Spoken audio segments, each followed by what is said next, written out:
The summer of 1884 hit Wyoming territory like a furnace, with the door left open. Redstone wasn't much of a town, maybe 300 souls on a good Sunday, most of them miners who'd come west chasing silver and stayed because leaving required admitting failure. The buildings leaned tired against each other along a single dirt road that turned to soup when it rained and dust when it didn't. The Bull Creek Saloon stood at the center of everything, which told you most of what you needed to know about Redstone's priorities. Elias Mercer lived in a cabin on the east edge of town where the grassland started winning its argument with civilization. 43 years old, tall enough to duck through doorways, with hands that had signed death warrants and dug graves in equal measure. His hair had gone mostly gray in the 5 years since his wife died, and he'd stopped caring about things like haircuts or whether his boots matched. People in town called him Judge Mercer out of habit, though he hadn't sat a bench in half a decade. He'd presided over the territorial circuit court until Margaret's fever took her in the spring of '79. After that, he'd resigned, sold the house in Cheyenne, and moved to Redstone specifically because nobody there gave a damn who he used to be.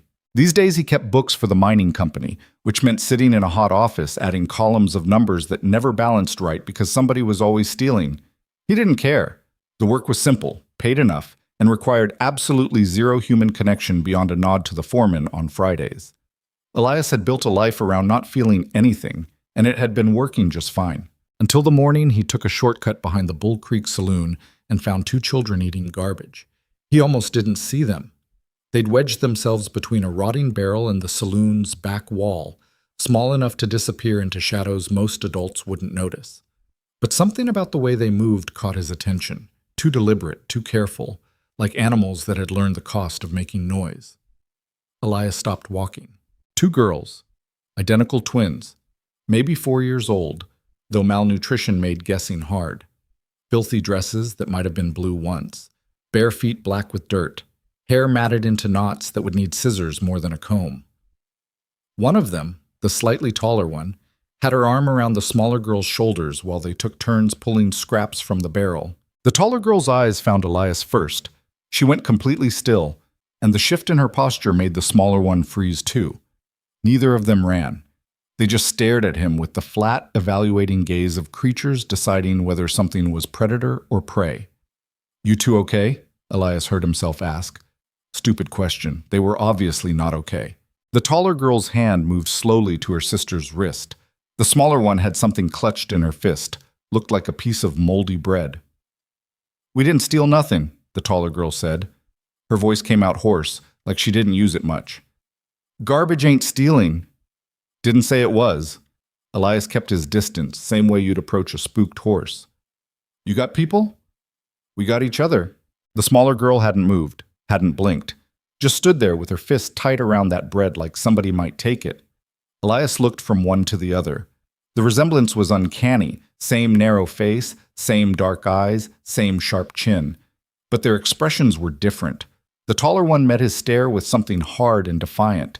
The smaller one looked through him like he was made of glass. "What are your names?"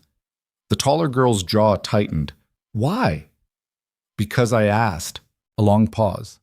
Somewhere down the street, a dog barked. The smaller girl shifted her weight but didn't speak. "Clara," the taller one finally said. "She's May. That's all you're getting." "Fair enough." Elias nodded once. "You eat today? Besides that?" Clara's expression didn't change. "We eat fine." "That's so. That's so." She was lying, and they both knew it. May's cheeks were hollowed out, her collarbones visible through the neck of her dress. Clara wasn't much better. These kids hadn't eaten a real meal in weeks, maybe longer. Elias should have walked away. Should have reported them to the church ladies who ran the charity committee. Should have done literally anything except stand there feeling something crack open inside his chest. But Margaret's voice drifted through his head, clear as morning. "You can't save the world, Eli, but you can save the person standing right in front of you." "There's a boarding house 2 streets over," Elias said. "Mrs. Carmichael runs it. Tell her Judge Mercer sent you and she'll—" "No!" Clara's voice went sharp. "We're not going nowhere with nobody. I'm not asking you to go with me. I'm telling you where—" "We ain't stupid." Clara pulled May closer. "Men don't help for free. They want something. We got nothing to give, so we're leaving." She turned, still holding her sister, and started walking. May looked back once over her shoulder, her expression unreadable. Elias watched them disappear around the corner. He stood there for a long time after they were gone, listening to the sound of the saloon piano starting up inside the building. Somebody laughed. A bottle broke. Then he went home and tried to forget what he'd seen. He lasted 3 days. 3 days of lying in bed at night staring at the ceiling beams and seeing 2 pairs of dark eyes staring back. 3 days of eating breakfast alone and wondering if those girls had eaten anything at all. 3 days of telling himself it wasn't his problem, wasn't his business, wasn't his responsibility. On the 4th morning, he packed a canvas bag with bread, cheese, 2 apples, and a jar of preserves Margaret's sister had sent him last Christmas that he'd never opened. The sun was barely up when he walked back to the alley behind the Bull Creek. The garbage barrel was still there. The girls were not. Elias set the bag on the ground near the barrel, made sure it was visible, and left. He came back the next morning. The bag was gone. So he brought another one, left it in the same spot, came back the next day. Gone again. This became his routine. Every morning before the mining office opened, Elias would pack a bag with whatever he had. Hard-boiled eggs, jerky, biscuits, sometimes just beans straight from the can, and leave it behind the Bull Creek. He never waited around, never tried to catch them, just left the food and walked away. 2 weeks into this arrangement, Martha Griggs cornered him outside the general store. Martha was somewhere north of 50, built like a rain barrel, with iron gray hair pulled back so tight it looked painful. She ran the town laundry and had the kind of face that made people confess things without being asked. "You feeding those Bennett girls?" she asked without preamble. Elias froze. "The what?" "Don't play stupid with me, Elias Mercer. Those twins you've been leaving food for, Clara and May Bennett." "I don't know what you're talking about," Martha snorted. "I've been feeding them myself for 3 months. Figured I'd see who else had enough sense to do the same." "Turns out it's you." Elias shifted his weight. "They said their name was just Clara and May. Because they don't trust anybody. Smart kids." Martha's expression softened slightly. "You know what happened to their people?" "No." "Father died in a mine collapse back in March. Caleb Bennett. Good man, worked hard, kept to himself. Mother Eleanor died maybe 6 weeks later. Fever, supposedly." Martha's mouth thinned. "That's what Doc Reed wrote on the certificate, anyway." "Supposedly." Eleanor Bennett wasn't sick a day in her life before that. Then she starts asking questions about her husband's accident. How come the support beams that failed had saw marks on them? Why 3 other men quit the mine the day before the collapse? Who bought Caleb's claim 2 hours after he died? And suddenly she catches a fever that kills her in 48 hours. Martha crossed her arms. "Draw your own conclusions." Elias felt something cold settle in his stomach. "And the girls?" "Sheriff said they'd gone to family in Denver. Told the church committee not to worry about it, said he'd personally put them on the train." Martha's eyes hardened. "That was 4 months ago. I found them living in the old tannery barn 3 weeks later. They've been surviving on scraps ever since." "Jesus Christ. Don't take the Lord's name, even if you mean it." Martha glanced up and down the street, then lowered her voice. "Those girls are in danger, Elias. Real danger. Whatever Eleanor found out before she died, somebody wanted it buried. The fact that Clara and May are still breathing is either incredible luck or incredible planning on Eleanor's part." "What kind of planning?" "The kind where a mother knows she's about to die and teaches her daughters how to survive without her." Martha's voice went quiet. "They're too good at this, too disciplined. 4-year-olds don't know how to stay hidden for months unless somebody taught them." Elias stared at her. "You're saying Eleanor knew she was going to be killed?" "I'm saying a healthy woman doesn't die of fever in 2 days unless somebody helps it along." Martha's jaw set. "And I'm saying those girls are the only loose ends left from whatever Caleb found in that mine." The words hung between them. "Why hasn't somebody done something?" Elias asked finally. Martha laughed, bitter. "Like who? Sheriff Hale? He's the one who declared Eleanor's death natural causes without even looking at the body. The church committee? They believed Hale's story about Denver and moved on. The mayor? He's in Hale's pocket so deep he can taste the leather." She met Elias's eyes. "There's nobody to do something, Elias. That's the point." "Then what are you telling me for?" Because you used to be a judge. Because you know what justice is supposed to look like. Martha's voice hardened. And because those girls need more than food. They need somebody willing to stand between them and whatever's coming. Elias felt the weight of her words like a physical thing. For 5 years, he'd avoided exactly this kind of entanglement. No complications, no responsibilities, no reasons to care about anything beyond his next meal and his next paycheck. I can't, he started. Can't or won't? Both. Martha studied him for a long moment. When she finally spoke, her voice was gentler. Your wife died and you crawled into a hole. I get it. Losing somebody breaks you in ways that don't heal. She paused. But those girls lost both their parents and they're still fighting. Maybe you could learn something from that. She walked away before Elias could answer. He stood there on the street, watching her go, feeling the crack in his chest widen a little further. That night, Elias broke his own rule and waited behind the Bull Creek. The sun was nearly down when they appeared, 2 small shadows moving along the alley wall with the practiced silence of ghosts. Clara spotted the food bag first. She stopped, held up one hand, and May froze behind her. They waited, watching, listening. Elias stayed perfectly still in the doorway across the alley. He'd positioned himself where they'd see him if they looked, but not where he'd seem threatening. He hoped. Clara's eyes found him maybe 30 seconds later, her whole body tensed. Evening, Elias said quietly. May's hand shot to Clara's shoulder. Clara shifted her weight forward, putting herself between Elias and her sister. You gonna try something? Clara's voice was flat.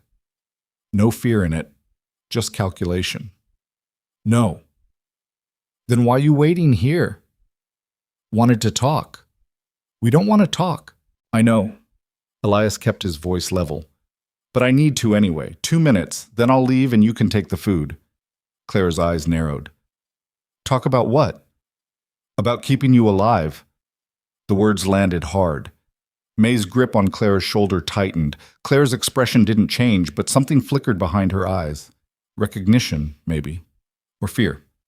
We're alive just fine, Clara said. For now, but winter's coming. You plan to sleep in that tannery barn when it's 20 below? Elias paused. You plan to keep digging through garbage when the ground freezes solid? We'll figure it out. Maybe. Or maybe you'll freeze to death. Elias leaned forward slightly. Your mother taught you how to hide. She teach you how to survive winter? Clara's jaw clenched. Don't talk about her. Why not? Because it hurts? Or because you know I'm right? May whispered something Elias couldn't hear. Clara's hand moved to cover May's without looking. What do you want? Clara asked finally. To help. Why? Elias had been asking himself that same question for 3 days. He still didn't have a good answer. Because nobody else is going to, he said. Clara studied him. Her eyes were old, too old for a 4-year-old face. She'd seen things, understood things, survived things that most adults never would. Helping costs something, Clara said. What's it cost with you? Nothing. Liar. Everything costs something. Not this. Then you're stupid, or you want something you're not saying. Clara's voice went hard. Which is it? Elias met her stare. Maybe I'm just tired of watching kids starve in alleys. Why? You don't know us. Don't have to. That's not how people work. People don't care about strangers. Clara's tone turned bitter. Mama said the whole town would help us if something happened to her and Daddy. She said people were good. She was wrong. May's whisper came again, soft.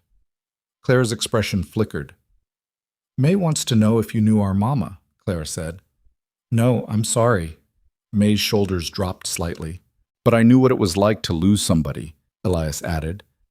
Knew what it felt like when the world kept moving like nothing happened, like the person you loved didn't matter. Something shifted in Clara's face. Not trust, too early for that, but maybe the smallest crack in her armor. What happened to your person? She asked quietly. She got sick, died 5 years ago. Did you hide her under the floor? The question hit Elias like a fist. What? Did you have to hide her so the bad men wouldn't find her? Clara's voice stayed flat, matter of fact. That's what Mama did with Daddy's papers.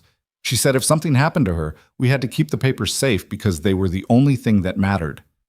Elias felt his pulse quicken. What papers? Clara's expression shuddered immediately. Nothing. Forget I said it. Clara said, no. She grabbed May's hand. We're leaving. Wait. You got your 2 minutes. We're done. They backed away, still facing him, still moving in perfect sync. Elias watched them disappear into the shadows at the end of the alley. The food bag stayed on the ground, untouched. Elias didn't sleep that night. He lay in bed watching the ceiling and thinking about a woman he'd never met who died knowing her children would be alone. Thinking about 2 little girls who'd learned to hide bodies and guard secrets before they'd learned to read. Thinking about papers hidden under a floor and what they might contain. Thinking about Sheriff Victor Hale. Hale had been Redstone's sheriff for 6 years, appointed by the territorial governor after the previous lawman retired. He was handsome in a polished way, clean-shaven, well-dressed, with the kind of smile that made people trust him automatically. He kept the town peaceful, settled disputes fairly, and had never been connected to anything worse than the occasional card game in the Bull Creek's back room. He was also, Elias realized, the only person in town with enough power to cover up a murder. The thought circled through Elias's head like a vulture. If Caleb Bennett had found something dangerous enough to get killed over, and if Eleanor had documented it before she died, and if those documents were still hidden somewhere, then Clara and May weren't just orphans surviving on the street. They were witnesses. And witnesses had a way of disappearing in towns where the law belonged to the wrong people. Elias got out of bed, lit a lamp, and pulled a bottle of whiskey from the cabinet. He poured 2 fingers, stared at it for a long moment, then dumped it in the sink. Margaret's voice again. Drinking won't bring me back, Eli. It'll just make you slower when something important shows up. Something important just showed up, Elias said to the empty room, and I have no idea what to do about it. But even as he said it, he knew that wasn't quite true. He knew exactly what to do. He just didn't know if he had the courage to do it. The next morning, Elias walked to the church instead of the mining office. The Redstone Community Church was a white clapboard building that looked like it might blow over in a strong wind. Reverend Thomas Wickham met him at the door, surprise clear on his round face. Judge Mercer, this is unexpected. Need to ask you something, Reverend. Wickham's smile dimmed slightly. Of course. Come in. They sat in the front pew. Morning light slanted through the single stained glass window, painting colored squares on the floor. You remember the Bennett family? Elias asked. Wickham's expression went carefully neutral. I do. Terrible tragedy. Both parents gone within months. What happened to the children? The daughters? Sheriff Hale arranged for them to go to family in Denver. The church provided funds for their passage. Wickham folded his hands. Why do you ask? Because they're still here. Silence. Wickham's face went pale. That's not possible. The sheriff lied. Those girls have been living in the old tannery for 4 months. Elias kept his voice level. They've been eating garbage and sleeping in a barn while the whole town thinks they're safe in Denver. Wickham stood up abruptly. That can't be right. Sheriff Hale wouldn't what? Lie? Cover up a murder? Elias rose to face him. Caleb Bennett didn't die in an accident, Reverend. He was killed, and Eleanor Bennett died because she figured it out. You can't know that. I know 2 4-year-old girls are hiding from somebody. I know they're scared enough to live in a barn rather than ask for help. I know their mother taught them to keep secrets before she died. Elias stepped closer.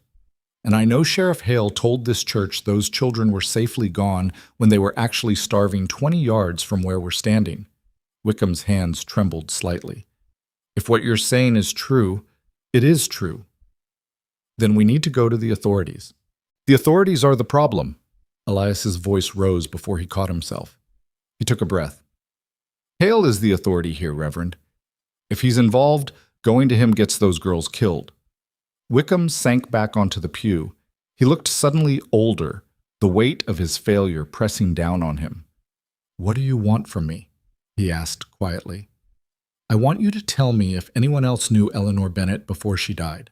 Anyone she might have talked to. Anyone who might know what she found. Wickham was quiet for a long moment. Then, Dr. Reed examined the body. And? And he signed the death certificate without hesitation. Fever, he said. Natural causes. Wickham met Elias's eyes. But he's been drinking heavier since then, heavy enough that people notice. Elias absorbed this. Where can I find him? His office is on Grant Street, but Judge Mercer, Wickham's voice dropped. If you're right about this, you're putting yourself in considerable danger. I know. Then why? Because nobody else is going to. Elias headed for the door. And because 2 little girls are counting on somebody to give a damn. He left before Wickham could respond. Dr. Samuel Reed's office smelled like carbolic acid and old regret. Elias found him sitting behind a desk covered in papers, a half-empty bottle of whiskey beside an anatomy text. Reed was maybe 50, with the kind of face that had probably been handsome before the drinking hollowed it out. We're closed, Reed said without looking up. I'm not here as a patient. Elias closed the door behind him. I'm here about Eleanor Bennett. Reed's hand froze on the bottle. Slowly, he raised his eyes. There's nothing to discuss. She died of fever. I signed the certificate. You also signed it less than 3 hours after she died. Elias crossed his arms. Fast work for a thorough examination. I knew what killed her. Didn't need 3 hours to figure it out. Really? Because Martha Griggs says Eleanor wasn't sick before that. Says she died inside of 48 hours with symptoms that didn't match any fever you'd see in Wyoming summer. Reed's jaw tightened. Martha Griggs is a washerwoman, not a physician. But you are a physician. So tell me, doctor, what kind of fever kills a healthy woman in 2 days without any warning? The kind that happens sometimes. Or the kind that gets helped along. The words hung in the air. Reed's hand tightened on the bottle. You need to leave, he said quietly. Not until you tell me the truth. I don't know what you're... Yes, you do. Elias leaned forward, hands on the desk. You know exactly what I'm talking about. You signed that certificate, and you've been drinking yourself to death ever since because you can't live with it. Reed's face went white. Get out. Eleanor Bennett was murdered. You know it. I know it. And somewhere in this town, her daughters are hiding because they know it too. Elias's voice dropped. You want to keep pretending? Fine. But those girls are going to die, and their blood will be on your hands, same as their mother's. Reed stood up so fast his chair fell backward. You don't know a goddamn thing about... Then tell me! The shout echoed through the office. Reed stood there, breathing hard, his face twisted with something between rage and despair. For a moment, Elias thought he'd pushed too hard. Then Reed's shoulders sagged. She was poisoned, he said quietly. Arsenic, probably. Small doses over 2 days. By the time I saw her, there was nothing I could do. The admission fell like a stone. Why didn't you report it? Elias asked. Reed laughed, bitter. To who? The sheriff? He's the one who told me what to write on the certificate. He picked up the whiskey bottle, looked at it, set it down. Hale came to my office the night she died. Said Eleanor had been spreading dangerous rumors. Said she'd been unstable since her husband's accident. Said the town needed to move forward, not get dragged into conspiracy theories by a grieving widow. So you buried it. So I stayed alive. Reed met Elias's eyes. You want to judge me? Go ahead. But I've got 3 children of my own and a wife who depends on my income. What was I supposed to do? Accuse the sheriff of murder and hope it worked out? You could have told someone. Who? The territorial marshal in Cheyenne? You think I could get a message out of this town without Hale knowing? Reed's voice rose. You think he'd let me live long enough to testify? Elias said nothing. Eleanor knew, Reed continued, quieter now. Before she died, she knew exactly what was happening to her. She made me promise something. What? That if her daughters survived, someone would tell them the truth.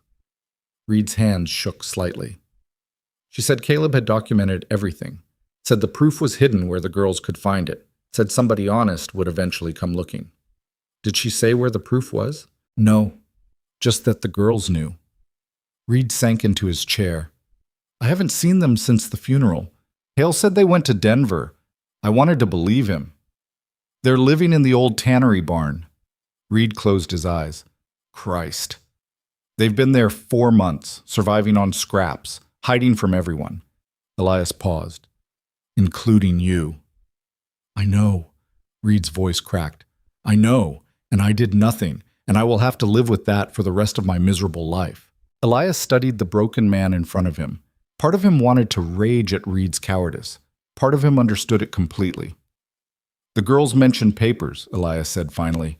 Said their mother told them to keep papers safe. You know anything about that? Reed shook his head. Eleanor never told me details. She was too smart for that. But Caleb worked in the Silver Crown mine. If he found something worth killing over, it'd be related to that.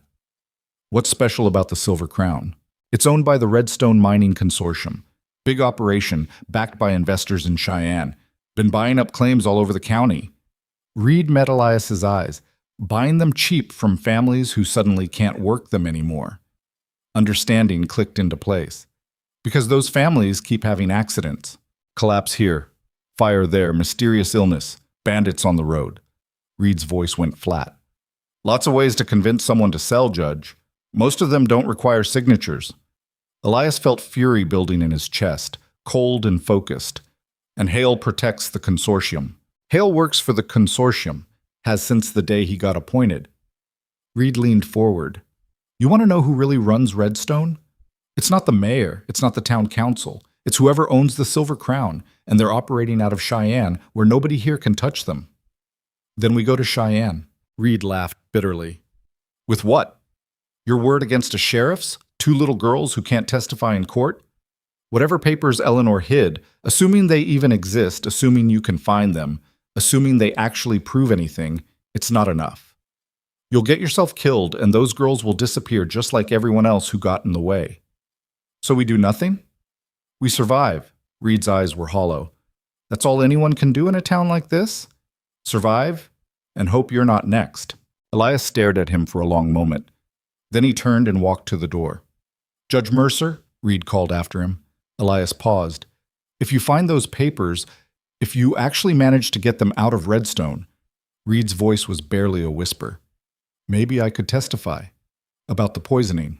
If it mattered. It would matter. Then maybe I'll find the courage. Reed picked up the whiskey bottle again. Maybe. Elias left him there, drowning in guilt and alcohol, and stepped out into the bright Wyoming morning.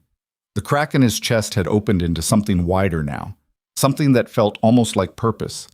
2 little girls were hiding in a barn, guarding secrets that could destroy powerful men. A sheriff was hunting them. And Elias Mercer, who'd spent 5 years building walls around his grief, suddenly realized those walls had just come down. Because somewhere in this broken town, justice was hiding in a 4-year-old's memory, and Elias was going to find it, even if it killed him. Elias spent the rest of that day watching the tannery from a distance. The building sat at the southern edge of town where Redstone's ambitions had died years earlier. Someone had planned to turn cattle hides into profit back when the railroad was supposed to come through. The railroad never came. The tannery rotted where it stood, its wooden walls gray and splitting, its roof sagging in the middle like a tired horse.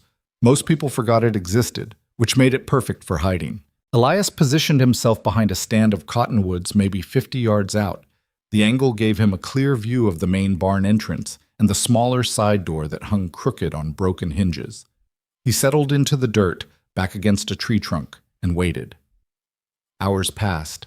The sun climbed, peaked, started its descent. Elias's legs cramped, his back ached, sweat soaked through his shirt. He didn't move. Just before dusk, he saw movement near the side door. A flash of dirty fabric, there and gone. Then nothing for another 20 minutes. Then movement again, this time 2 small shapes slipping out and heading east toward the creek. Elias waited until they were out of sight, then approached the barn. The interior was worse than he'd expected. Rotted vats still lined the walls, crusted with chemicals that had probably been toxic when fresh and were definitely toxic now. The floor was packed dirt mixed with animal waste and decomposed leather. The smell hit him like a fist, ammonia and decay, and something sweetly rotten underneath. And in the far corner, behind a collapsed vat, someone had built a nest. Elias moved closer, careful where he stepped. The nest was constructed from scavenged materials. Old burlap sacks layered for padding, a moth-eaten horse blanket, scraps of canvas stretched between support beams to create a tiny sheltered space. It was maybe 4 feet across, barely big enough for 2 small bodies pressed together. Inside the space, arranged with deliberate care, were the artifacts of their survival. A tin cup with no handle, 3 rocks stacked in a pyramid, a frayed length of rope coiled tight, a wooden box no bigger than Elias's fist, its lid held shut with wire, and along the back wall, scratched into the wood with something sharp, were marks, lines grouped in sets of 5, the way prisoners counted days. Elias counted them. 73 sets, 365 individual marks, a full year. These girls had been surviving alone for a full year, not 4 months like Martha said. They'd outlasted their father's death, their mother's murder, and 12 months of a town that had forgotten they existed. Elias sat down hard on the dirt floor. He'd spent 5 years grieving a wife who died in their bed surrounded by people who loved her. He'd thought that pain had broken him beyond repair, that loss had carved something out of him that could never be filled. But Clara and May had lost everything: parents, home, safety, childhood itself. And they were still here, still fighting, still surviving with a discipline that most grown men couldn't manage. He'd been broken by grief. They'd been forged by it. Elias reached out and touched the wooden box, then pulled his hand back. Whatever was inside belonged to them, not him. Their mother's final gift, probably. The last piece of her they had left. He stood up, knees protesting, and left before they returned. Walking back toward town in the fading light, Elias made a decision. He couldn't force them to trust him, couldn't make them accept help they didn't want, but he could make sure they had options, make sure that when they were finally ready, if they were ever ready, someone would be there. And he could start looking for the proof Eleanor Bennett had died protecting. The Bennett house stood on the north edge of town, past the church and the cemetery. Or what was left of it stood. Someone had burned it 4 months ago, around the time Eleanor died. The walls were blackened stumps, the roof completely gone. What hadn't burned had been picked over by scavengers looking for salvage.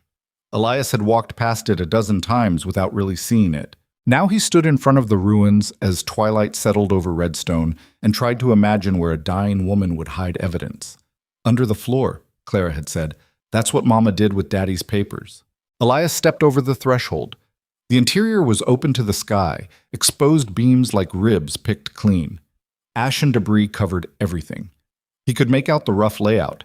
Main room here, bedrooms in back, kitchen along the side wall. The floor was mostly intact despite the fire, which meant either the blaze hadn't burned hot enough to consume the support structure, or someone had put it out before total collapse. He started in the main room, kneeling in the ash and running his hands along the floorboards. Most were nailed solid. A few felt loose but proved to be fire damage, not deliberate removal. He worked systematically, testing each board, looking for gaps or hollow spaces underneath. Nothing. The bedrooms yielded the same result: ash, charred wood, nails rusted with heat. No hidden compartments, no loose boards that suggested tampering. Elias sat back on his heels, frustration building. If Eleanor had hidden something here, the fire had either destroyed it or buried it too deep to find. Unless... He looked toward the kitchen area. The floor there had partially collapsed, leaving a gap that opened into the crawl space beneath the house. Elias grabbed a piece of charred timber and used it to lever aside some of the broken boards, widening the gap until he could drop through. The crawl space was maybe 3 feet high, forcing him onto his hands and knees. Dim light filtered through cracks in the floorboards above. The air was thick with ash and the smell of damp earth. Elias crawled forward, running his hands along the underside of the floor. His fingers found nails, splinters, the rough texture of untreated wood. Then something different, a board that moved. He pushed up on it gently. It lifted free, nails removed from underneath, the wood carefully replaced to look undisturbed from above. Elias set it aside and felt around the empty space where it had been. His hand closed on metal. He pulled out a tin box maybe 8 inches square, its surface cool and smooth. It was surprisingly heavy. Elias shook it gently. Something shifted inside, papers from the sound. He'd found it. Elias clutched the box and backed out of the crawl space, emerging into the burned-out kitchen just as full dark settled. He started to open the lid, then stopped. Not here. Not in the open where anyone could see. He tucked the box under his arm and headed home through streets that were mostly empty. A few lanterns glowed in windows. The saloon was doing steady business, judging by the noise. Somewhere a dog barked. Elias walked fast, keeping to shadows, acutely aware of the weight under his arm. If Eleanor had died protecting these papers, if Caleb had been killed because of what they contained, then carrying them through Redstone at night was probably the stupidest thing Elias had done in years. But he made it home without incident, locked the door behind him, and set the box on his kitchen table. The lid opened with a squeal of corroded hinges. Inside were papers, lots of them, some folded, some loose, some bound together with string. Elias spread them out carefully, handling them like they might disintegrate. On top was a letter in flowing handwriting. The ink had blurred slightly, but remained legible. To whoever finds this, my name is Eleanor Bennett. If you are reading this, I am dead. My husband Caleb is also dead, murdered by men who wanted his mining claim. They made it look like an accident, but it was not. I have documented everything we discovered, and I am hiding this evidence where our daughters can find it when they are old enough to understand. Caleb worked in the Silver Crown mine for 3 years. 6 months ago, he noticed discrepancies in the ore samples. High-quality silver appearing in reports, but never reaching the processing facility. When he investigated, he found that mine supervisors were falsifying records, reporting rich strikes that did not exist. The investors in Cheyenne were being defrauded of thousands of dollars. Caleb documented everything. He planned to report it to the territorial marshal. But before he could, there was a cave-in. 3 support beams in his section failed simultaneously. The mine supervisor claimed it was natural collapse. Caleb's tools showed saw marks on all 3 beams. He died instantly. They sold his claim within hours. I gathered his notes and began my own investigation. What I found was worse than fraud. The Silver Crown is not failing. It is being systematically looted by the men running it. They falsify reports to hide the theft. They kill anyone who discovers the truth. And they are protected by Sheriff Victor Hale, who receives monthly payments for his silence. I have proof, financial records, witness statements, letters between Hale and the mine supervisors, testimony from other families whose loved ones died in suspicious accidents. Everything a federal prosecutor would need to bring charges. But I'm being poisoned. I can feel it. Small amounts, slow enough that no one will question when I die. I have perhaps 2 days left. My daughters are 4 years old. They are smart and strong, and I have taught them how to survive what is coming. I have told them where this box is hidden. I have told them to trust no one except federal law. If you are reading this, please protect Clara and May. Please see that the men who killed their father and murdered their mother face justice. Please do not let them disappear like all the others. Signed, Eleanor Bennett, July 3rd, 1884. Elias read the letter 3 times. His hands were shaking by the 3rd pass. Eleanor had known. She documented everything, hidden the proof, and prepared her daughters for her own murder. She died protecting evidence that could destroy Hale and everyone connected to the Silver Crown. And she'd trusted that someday, someone would care enough to finish what she'd started. Elias set the letter aside and examined the other documents. There were financial ledgers showing payments from the Silver Crown to Hale. $50 a month, regular as clockwork, marked as security consultation. There were ore sample reports with notes in Caleb's handwriting pointing out discrepancies. There were letters between mine supervisors discussing how to handle problems, which seemed to be their term for anyone who asked questions. There were witness statements from families who'd lost members in mining accidents. Statements describing saw marks on support beams, tools tampered with, safety equipment that mysteriously failed. All of them ignored or dismissed by Hale. There was a list of land claims purchased by the Silver Crown Consortium in the past 2 years. Next to each entry, Caleb had noted how the previous owner had died or been forced to sell. The pattern was unmistakable, and at the bottom of the box, wrapped in oilcloth, was a copy of the deed to Caleb's claim, showing it had been transferred to the consortium on the same day he died, signed by someone who wasn't Caleb Bennett. Forgery, fraud, murder, all documented, all proven. Elias sat back and stared at the evidence spread across his table. This wasn't just proof of Hale's corruption. It was proof of a conspiracy involving mine supervisors, government officials, and investors in Cheyenne. The kind of conspiracy that had enough money and power to make anyone who threatened it disappear. The kind of conspiracy that would absolutely kill 2 4-year-old girls if it discovered they knew where this box was hidden. Elias's mind raced. He needed to get this evidence to someone who could act on it, the territorial marshal in Cheyenne maybe, or a federal prosecutor, someone beyond Hale's reach. But Cheyenne was 3 days' ride through open country. Hale controlled the roads, controlled the telegraph, controlled every way in or out of Redstone. Trying to leave town with this evidence would be suicide, unless he had help. Elias gathered the papers back into the tin box and locked it in the cabinet where he kept his old court documents. Then he blew out the lamp and sat in the dark, thinking.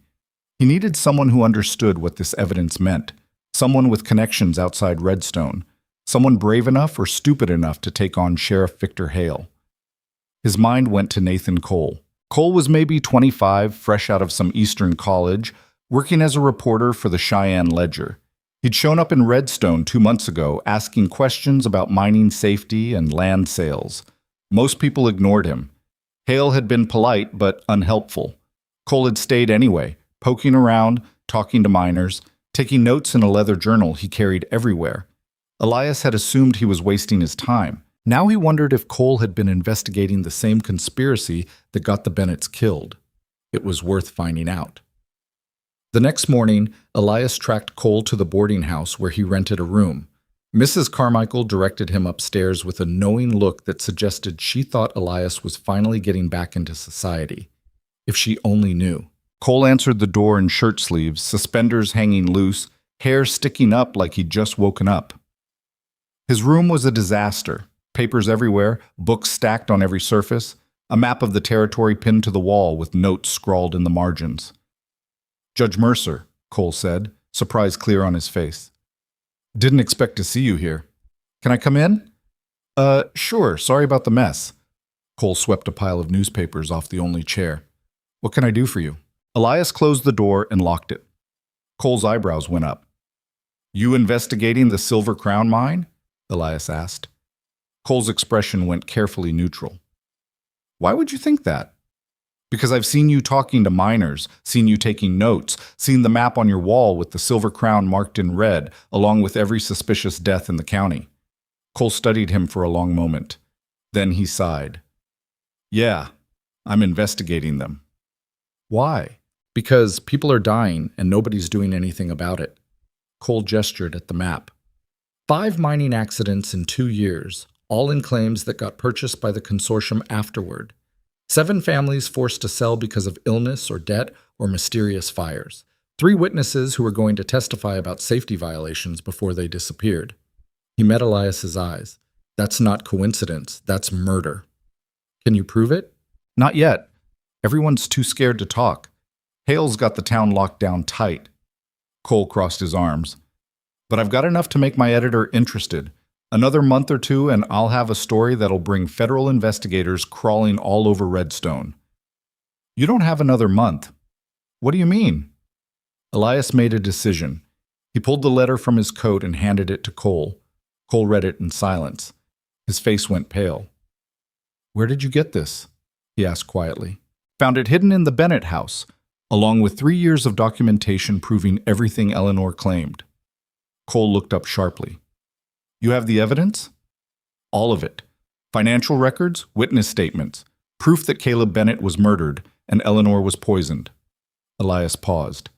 "And proof that their daughters had been living in hiding for a year while the whole town thought they were safe in Denver." Jesus. Cole sat down hard on his bed. "The Bennett girls are alive?" "Alive and terrified. They know what's in that box. They know Hale killed their parents. And if he figures out they're still in Redstone, they're dead." Cole ran a hand through his hair. "We need to get this to the marshal in Cheyenne. Today. Right now." "Can't. Hale watches the roads. You try to leave town with that evidence. You'll be dead before you're 5 miles out. Then we send it by courier." "Who?" "Everyone in Redstone either works for Hale or is too scared to cross him." Elias leaned against the wall. "We need a plan. A way to get out of town without Hale knowing until we're already gone." Cole stood up, pacing. "There's a freight wagon that runs between here and Laramie every 2 weeks.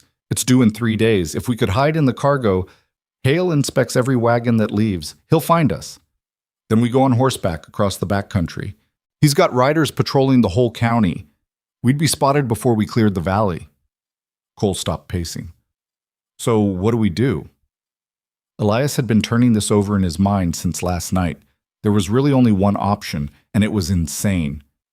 "We get the girls," he said. We take them and the evidence, and we run. Not toward Cheyenne. Toward the mountains. The mountains? Why?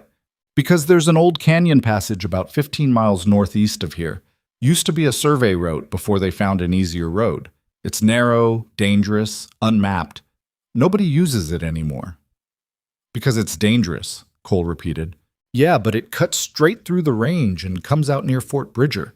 From there we could get a military escort to Cheyenne. Elias met Cole's eyes. Hale won't expect us to go that way. He'll watch the roads, not the mountains. It might be our only shot. Cole looked at him like he was insane.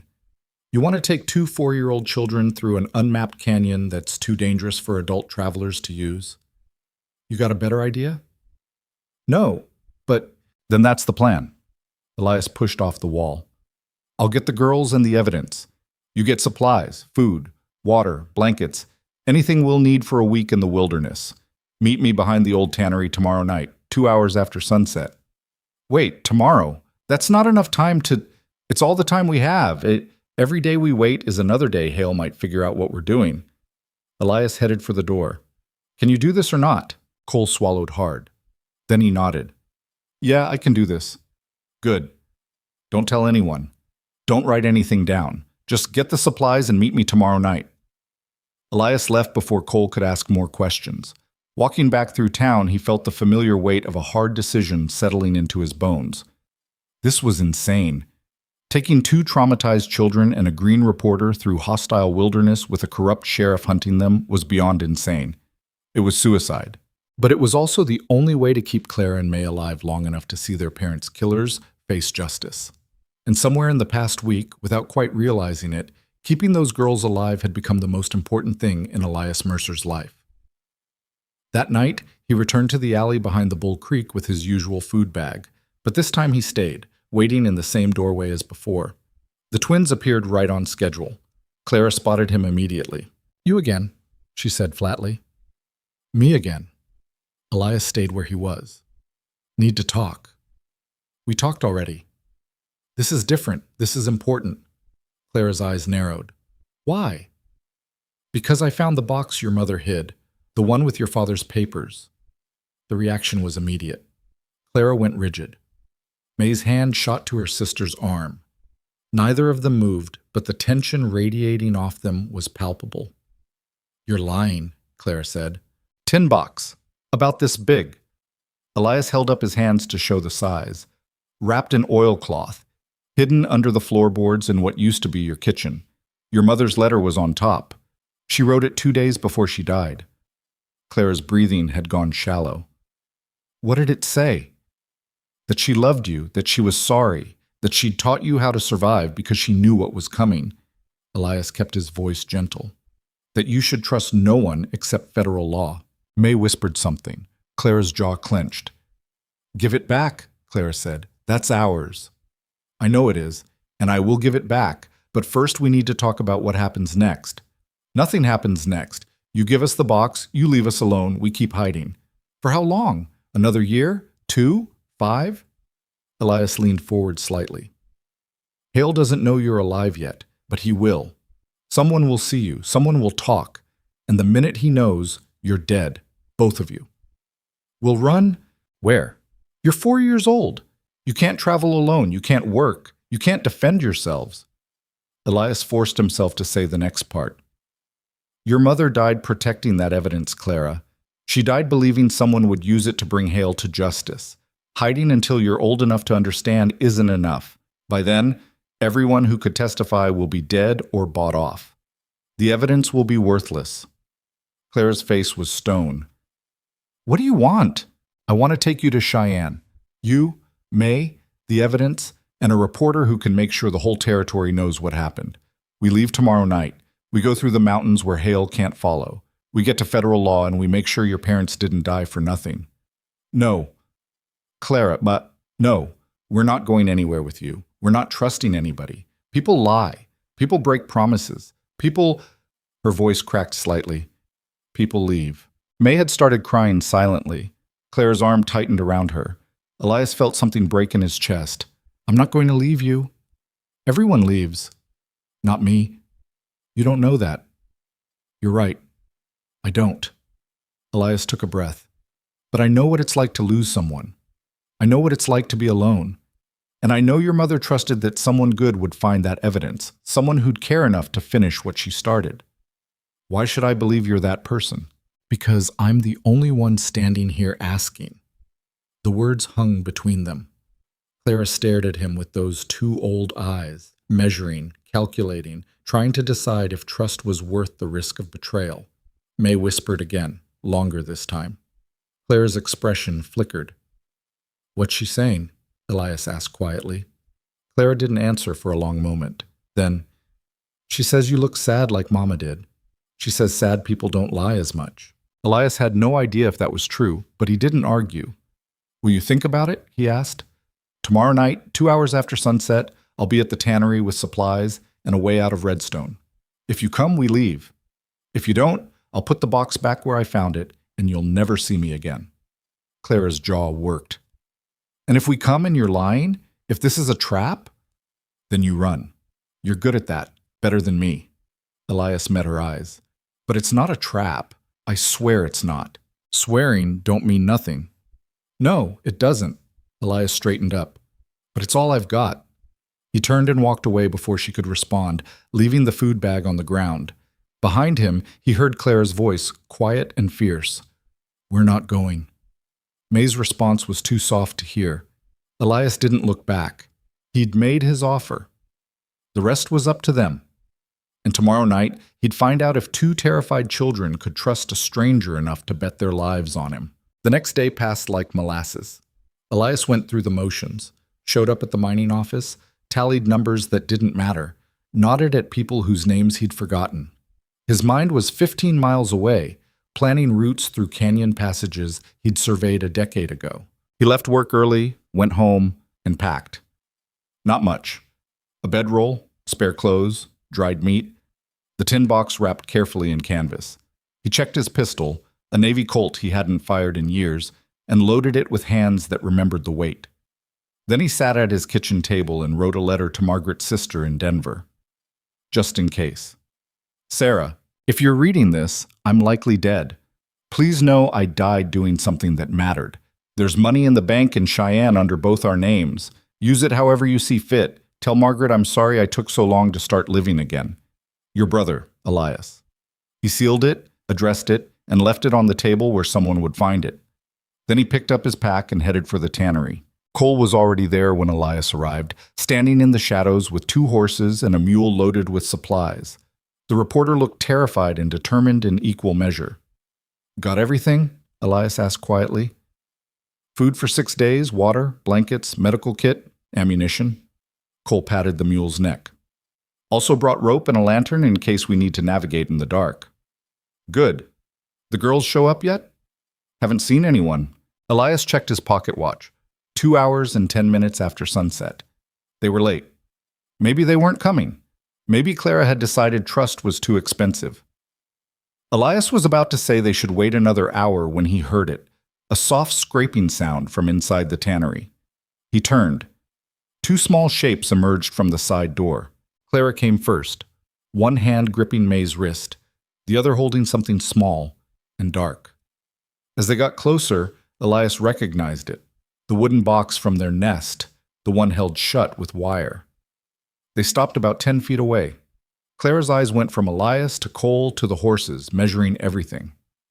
You came, Elias said. We came to get our box back, Clara replied. Then we're leaving.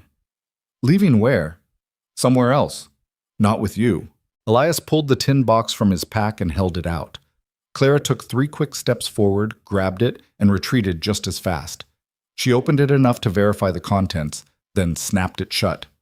There, she said. We're done. Clara, no. Her voice was hard. We don't need you. We'll figure it out ourselves. How? You planning to walk to Cheyenne alone? Through country where Hale's riders patrol? Elias kept his voice level. You'll be dead before sunrise. Better than trusting you. Why? The word came out harsher than Elias intended. Why is trusting me worse than dying alone in the wilderness? Because dying don't hurt as much as being left does. The shout echoed through the empty space. May flinched, Claire's chest heaved. Elias felt the truth of it land like a punch. These girls weren't afraid of death. They'd been living with death for a year. They were afraid of hope, afraid of believing someone would help and then watching that person disappear like everyone else had. "You're right," Elias said quietly.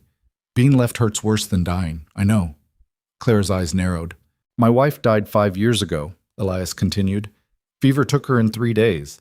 I sat beside her bed and held her hand and watched her leave, and there wasn't a damn thing I could do about it." His voice roughened. "I spent 5 years after that wishing I'd died instead, wishing I'd been the one who left so I wouldn't have to feel what being left behind felt like." May's crying had stopped. Both girls were staring at him. "So yeah, I understand," Elias said. "I understand not wanting to trust anyone. I understand building walls so high nobody can reach you. I understand thinking that being alone is safer than risking your heart on someone who might leave." He took a step closer. Clara didn't back away. "But here's the thing," Elias said. "Your mother didn't hide that evidence so you could spend your whole life running. She hid it so someone would use it, so her death and your father's death would mean something, so the men who killed them would face justice." "Justice don't bring them back," Clara whispered. "No, it doesn't. Nothing brings them back." Elias crouched down, making himself smaller, less threatening. "But it makes sure they didn't die for nothing. It makes sure other families don't lose their fathers and mothers to the same men. It matters, Clara.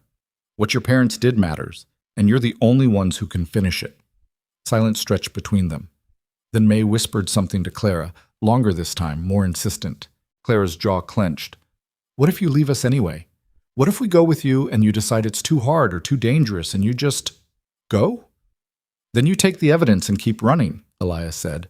"Same as you'd do if you left tonight.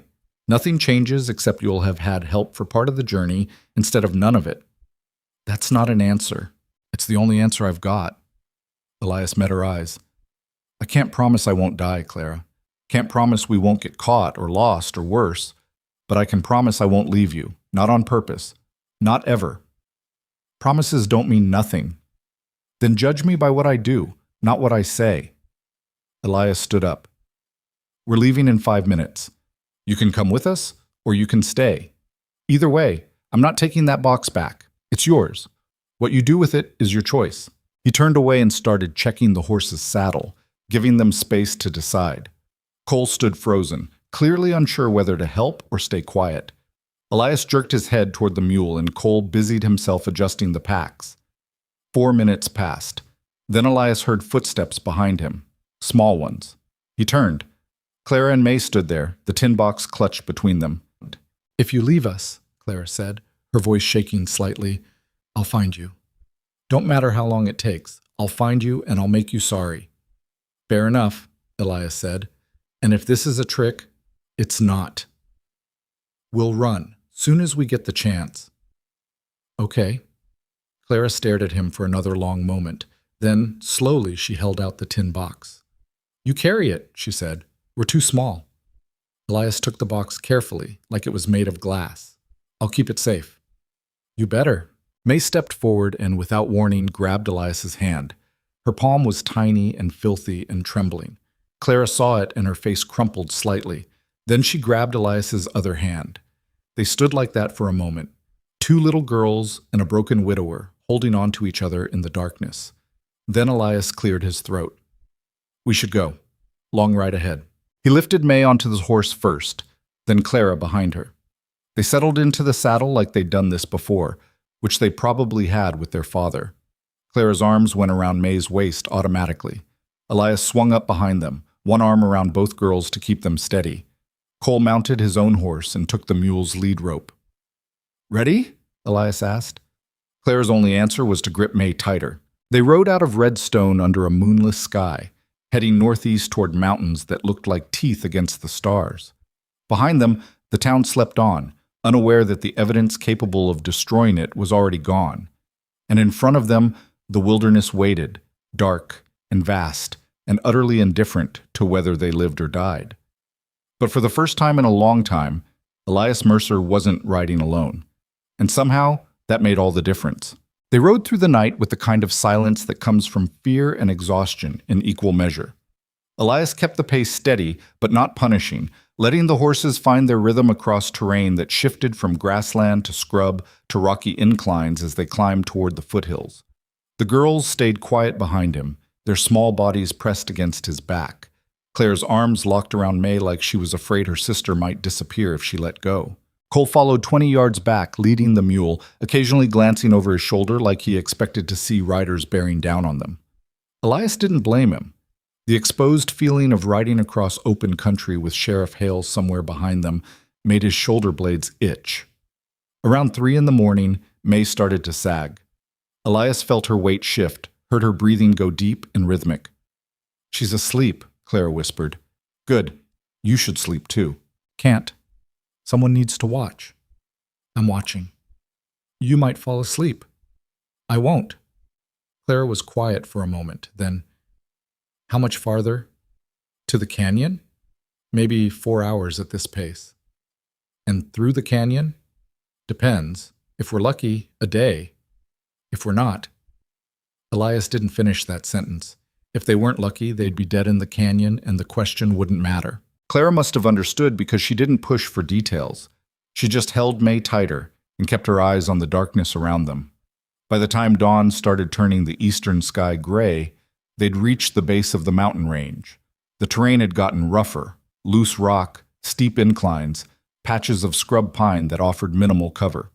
Elias guided them into a shallow ravine and dismounted. "We'll rest here until full light," he said quietly. "Let the horses recover." Cole slid off his mount and immediately collapsed against a boulder, his face pale with exhaustion. "How are you not tired?" "Didn't say I wasn't tired. Said we're resting." Elias lifted May down carefully. She woke up halfway through the transfer, blinked at him with confused eyes, then curled against Clara the moment her sister's arms came around her. They settled into the ravine like refugees, which Elias supposed they were. He distributed dried meat and hardtack from the supplies. The girls ate mechanically, watching him and Cole with the wariness of animals at a watering hole. "How far behind you think Hale is?" Cole asked between bites. "Hard to say. Depends when he figures out we're gone." Elias took a drink from his canteen. "Could be hours, could be days. What if someone saw us leave? Then he already knows and we're in trouble." Cole's face went even paler. "That's not comforting." "Wasn't trying to be comforting, was trying to be honest." Elias glanced at the girls. They'd finished eating and were sitting close together, May's head on Clara's shoulder. "We knew this was dangerous when we started." "Yeah, but knowing and experiencing are different things." Cole rubbed his face. "I've never done anything like this before." "Neither have I." "You were a judge. You must have dealt with dangerous people. From behind a bench with a bailiff standing guard. This is different." Elias checked his pistol out of habit. "But we're committed now, no point second-guessing." Clara had been listening. "What happens if Hale catches us?" Elias considered lying, decided against it. "Nothing good." "Will he kill us?" "Probably." May made a small sound. Clara's arm tightened around her. "But he's not going to catch us," Elias added, "because we're going somewhere he can't follow." "The canyon," Clara said. "Yeah. Why can't he follow?" "Because it's too narrow for a group of riders, too dangerous for anyone who doesn't know the route, and because by the time he figures out which way we went, we'll already be through and out the other side." Clara studied him. "You sound like you're trying to convince yourself." The kid was too smart for her own good. "Maybe I am," Elias admitted. "But the plan's still sound. We just have to execute it." They rested for another hour while the sun climbed and burned off the morning chill. Elias let the horses graze on whatever scrub they could find, knowing they'd need their strength for what was coming. Cole dozed fitfully. The girls sat together, whispering occasionally, their eyes never leaving Elias for long. He wondered what they were thinking, whether they regretted trusting him, whether they were planning to run the first chance they got. Then May stood up, walked over to where Elias was checking the saddle straps, and held out her hand. Elias looked down at her. "What?" May didn't speak, just kept her hand extended, palm up. Clara came up behind her sister. "She wants to help." "Help with what?" "Whatever you're doing. She don't like sitting still when there's work." Clara's expression was carefully neutral. "Says it makes her feel useless." Elias crouched down to May's level. The little girl met his eyes without flinching, waiting. Okay, Elias said. You can hold this. He handed her a length of rope that needed coiling. Make it neat. We'll need it later. May took the rope and sat down, her small hands working with surprising dexterity. Clara watched for a moment, then looked at Elias. She don't talk much, Clara said quietly. Not since Mama died. But she understands everything. She's not slow or nothing. Didn't think she was. People used to think she was. Back when we had people. Clara's jaw tightened. But she's smarter than most grown folks. She just don't see the point in talking when nobody listens anyway. Elias felt something twist in his chest. I'm listening. We'll see. Clara went back to her sister, sat down beside her, and started helping with the rope. By mid-morning, they were moving again, climbing higher into terrain that got steeper and more treacherous with every mile. The horses struggled on loose scree. The mule balked twice, forcing Cole to dismount and lead it by hand. Elias felt every year of his 43 pressing down on him as the altitude increased and the air thinned. But the girls never complained. Not when the sun got hot. Not when the riding got rough. Not when May's stomach growled loud enough for everyone to hear, and Clara quietly gave her sister the last piece of hardtack from her own pocket. They'd learned survival in a hard school, and the lessons had stuck. Around noon, Elias spotted the landmark he'd been watching for, a rock formation that looked like a bent finger pointing east. The canyon entrance was close now, maybe another mile. He was guiding the horse around a boulder field when Clara suddenly went rigid behind him. Someone's coming, she whispered. Elias's hand went to his pistol. Where? Behind us, way back. I saw dust. Elias turned in the saddle, scanning their back trail. At first he saw nothing. Then, maybe 2 miles distant, a faint smudge against the landscape. Could be wind. Could be animals. Could be riders. Cole, Elias called quietly. The reporter looked up. We've got company, maybe. Can't tell yet. Cole's face drained of color. What do we do? Keep moving, faster. Elias urged the horse forward, pushing the pace as much as he dared on the unstable ground. The girls shifted their weight to compensate, moving with the horse's gait like they'd been born to it. Behind them, the dust cloud grew larger, definitely riders. Elias's mind raced. They were still half a mile from the canyon entrance, crossing open ground with minimal cover. If Hale's men caught them here, there'd be no escape. No way to fight. Just 4 people and 3 animals against however many armed riders the sheriff had brought. How many you think? Cole asked, his voice tight. Don't know. 5, maybe 6. Elias kept his eyes forward, looking for any advantage the terrain might offer. There, a narrow defile between 2 rock faces, just wide enough for a horse. There, we cut through that gap. They angled toward it, the horse's hooves clattering on stone. The gap was tight, forcing them to go single file. Elias went first with the girls, then Cole and the mule. On the far side, the ground dropped away sharply into a ravine thick with scrub and scattered boulders. Down, Elias said. Now. He dismounted fast, lifted the girls down, and led the horse into the ravine. Cole followed, half dragging the reluctant mule. They wedged themselves between boulders and waited, breathing hard. Minutes crawled past. Then Elias heard it, hoofbeats on rock, getting closer, voices calling to each other, the jingle of tack and weapons. Clara's hand found his. Her palm was sweating. The riders passed maybe 30 yards above them, visible in fragments through the scrub. Elias counted 5 men, all armed, moving fast. One of them was dressed in a long coat despite the heat, probably Hale himself. Lost the trail, someone called out. Ground's too rocky. They came this way. That was Hale, his voice carrying clearly. Can't have gotten far with 2 children slowing them down. Could have doubled back. They didn't double back. They're heading for the high country. Probably think they can lose us in the mountains. A pause. Split up. Jackson, take 2 men and sweep east. I'll take the others west. We'll box them in. The group divided, hoofbeats receding in opposite directions. Elias waited until the sound faded completely before letting out his breath. Beside him, Clara was shaking. May had buried her face against her sister's shoulder. That was close, Cole whispered. Too close. Elias peered out of their hiding spot. The terrain above looked clear, but that didn't mean much. They'll circle back once they realize they lost us. We need to reach the canyon before they do. Can we make it? Have to. They climbed out of the ravine and mounted up again, every nerve screaming at Elias to move faster. But pushing too hard would exhaust the horses, and they needed those animals to have something left for the canyon itself. The rock formation came into view 20 minutes later. Up close, it looked less like a bent finger and more like a broken hand reaching out of the earth.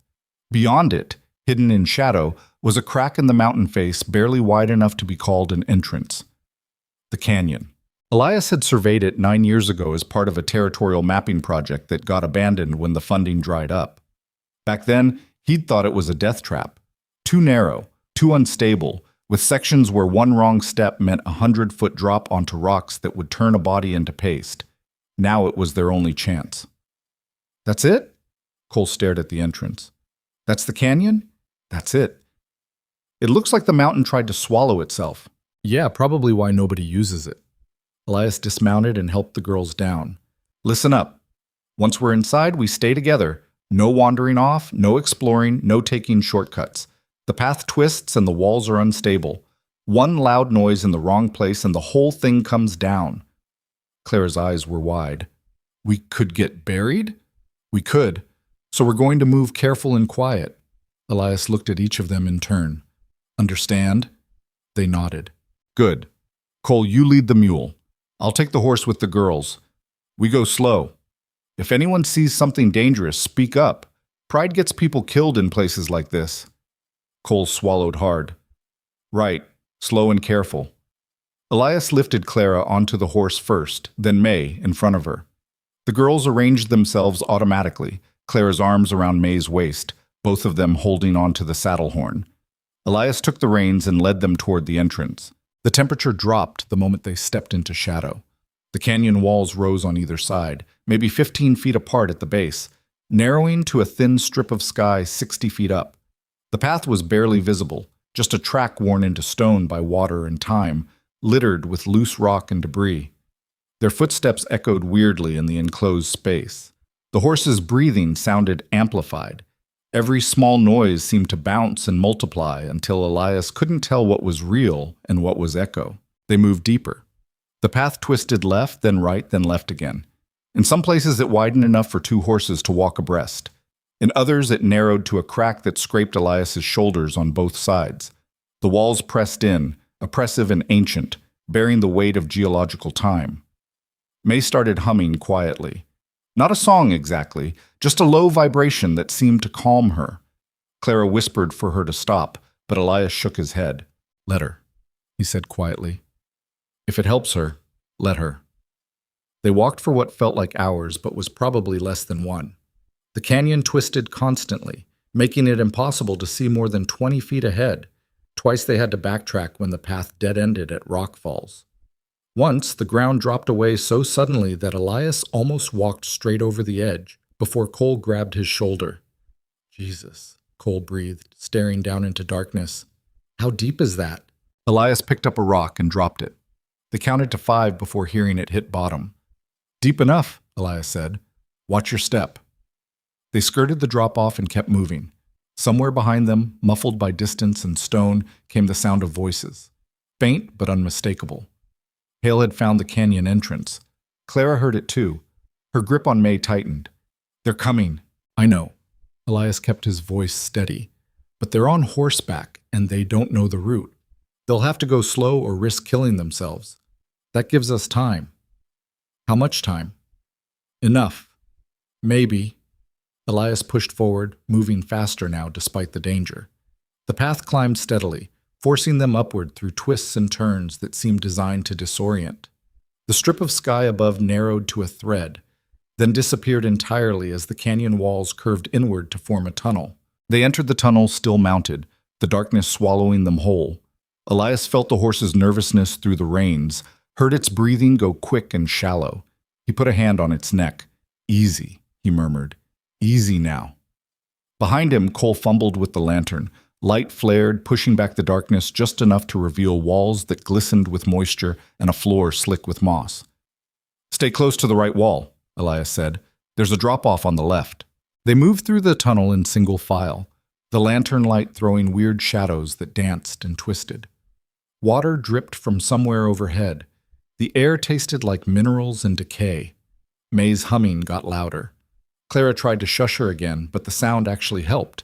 It gave them something to focus on besides the crushing darkness and the knowledge that armed men were following them into this stone throat. The tunnel lasted maybe 200 yards. When they emerged on the far side, the canyon had changed character completely. The walls had pulled back, creating a space maybe 40 feet wide, with the path running along a ledge that dropped away into a ravine choked with rubble and dead trees. "This is the bad part," Elias said. Cole laughed, slightly hysterical. "This is the bad part? The tunnel wasn't the bad part? The tunnel was just dark. This is dangerous." Elias pointed along the ledge. "See where the path narrows? That's maybe 18 inches wide. We'll have to dismount and lead the horses, one at a time." "One at a time," Cole repeated. "And if the horse spooks? Then it goes over the edge and we lose our supplies." Elias met his eyes. "So don't let it spook." They dismounted. Elias handed the girls down, then studied the ledge. It ran for about 50 yards before widening out again on the far side. 50 yards of exposed rock with nothing between them and a fatal drop but their own balance. "Clara May, you two go first," Elias said. "Stay against the wall. Don't look down. Don't rush. Just walk steady." Clara's face was pale but determined. She took May's hand. "Come on." They started across, their small bodies pressed against the canyon wall. Elias watched every step, his heart in his throat, but the girls moved with the same careful precision they'd shown surviving in Redstone. They understood danger, knew how to respect it without letting fear paralyze them. They made it across. "Your turn," Elias told Cole. "Lead the mule." Cole nodded jerkily and started forward, talking to the mule in a low, steady voice. The animal balked twice, but Cole kept it moving, inch by inch, until they were safely on the far side. That left Elias and the horse. He took the reins and stepped onto the ledge. Immediately, loose rock shifted under his boot. He froze, redistributing his weight, feeling the horse tense behind him.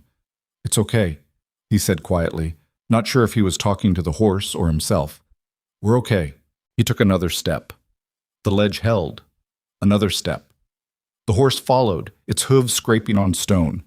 They were maybe 20 feet out when the shooting started. The first bullet hit the canyon wall 10 feet above Elias's head, showering him with rock chips. The sound was enormous in the enclosed space, echoing and re-echoing until it seemed like 100 guns firing at once.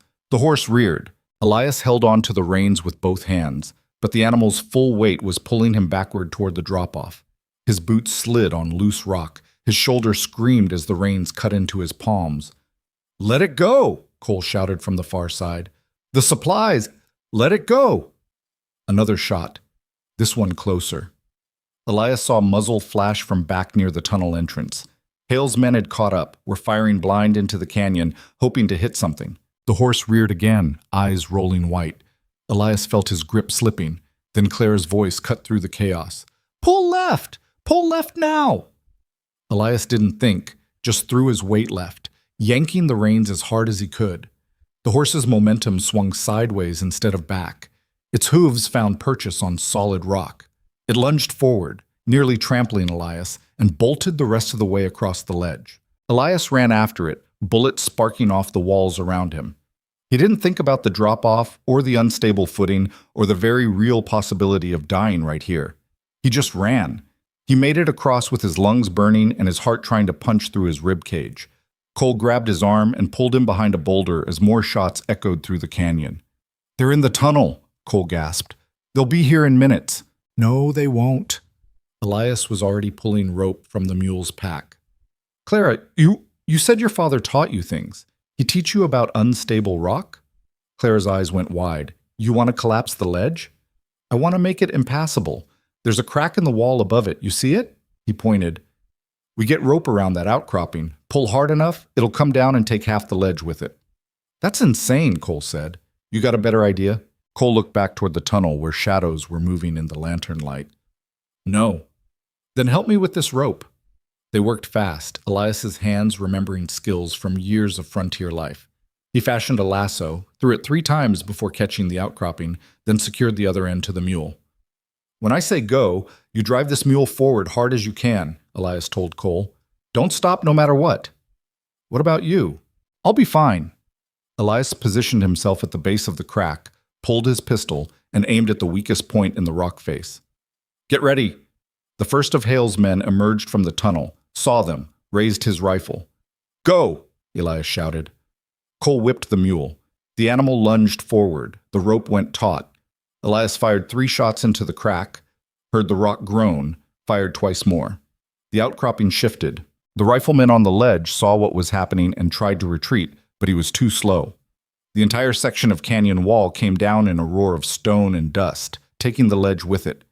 The rifleman went over the edge without a sound. When the dust cleared, there was no ledge anymore. Just a gap of empty air where the path had been, with rubble choking the ravine below. On the far side, visible through the settling dust, Elias could see 3 more men standing at the tunnel entrance. One of them was Sheriff Victor Hale. For a moment, their eyes met across the gap. Then Hale smiled. Actually smiled. "You think this stops anything, Mercer?" he called.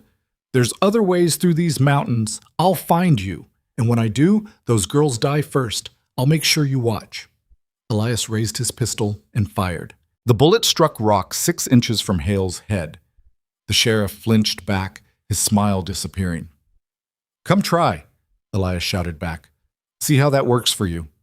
He turned away before Hale could respond and found Clara and May standing behind him, their faces gray with dust, their eyes huge. "Is he really going to find another way?" Clara asked quietly. "Maybe.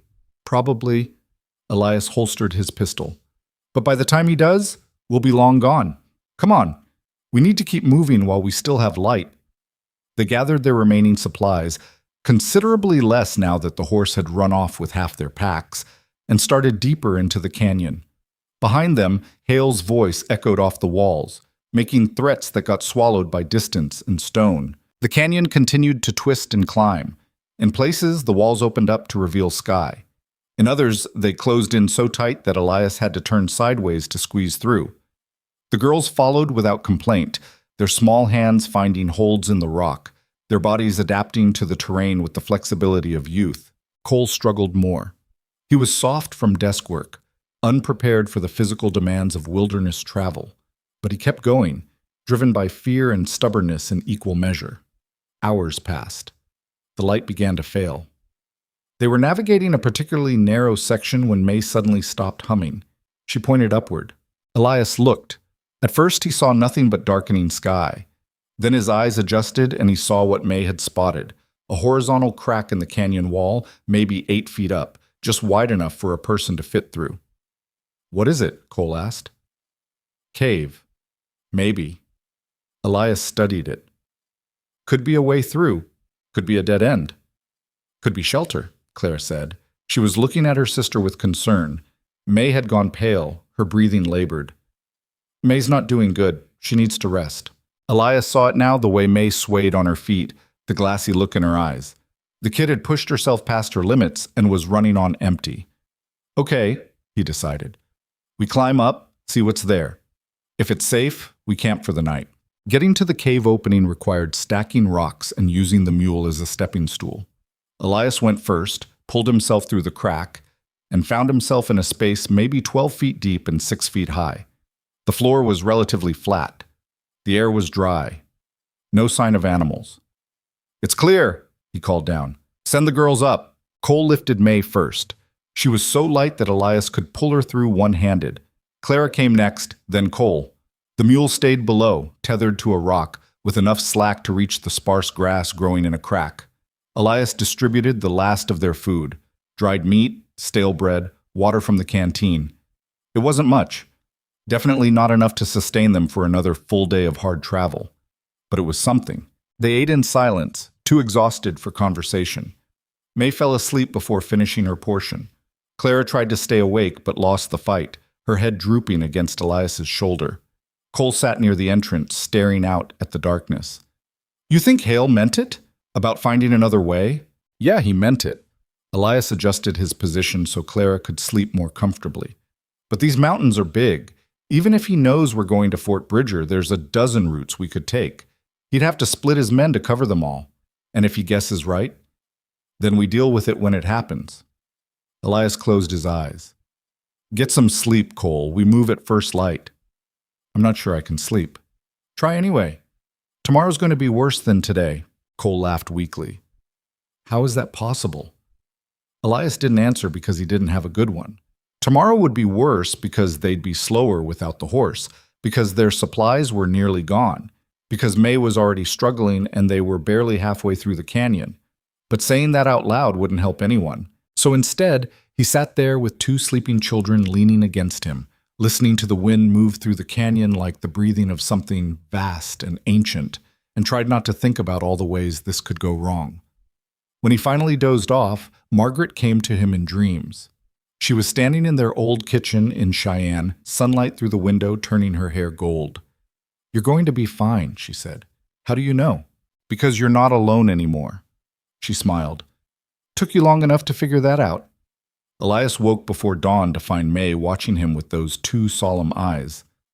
"Morning," he whispered. May didn't speak, just held out her hand. In her palm was a piece of bread she'd saved from her dinner portion. "For you," Clara murmured from where she lay curled against the wall. "She says you didn't eat enough." Elias felt something catch in his throat. "That's your breakfast." May pushed the bread toward him more insistently. "She don't take no for an answer," Clara said. "Might as well just eat it." Elias took the bread and split it, giving half back to May. "We share." May considered this, then nodded and ate her half. They packed up as this canyon filled with gray dawn light and started climbing again. The path continued upward, sometimes smooth, sometimes so steep they had to scramble using hands and feet. The mule balked repeatedly until Cole finally just tied a blindfold over its eyes and pulled it forward by brute force. Around midday, they reached the highest point of the canyon. Elias knew because the path started descending and the walls began pulling apart.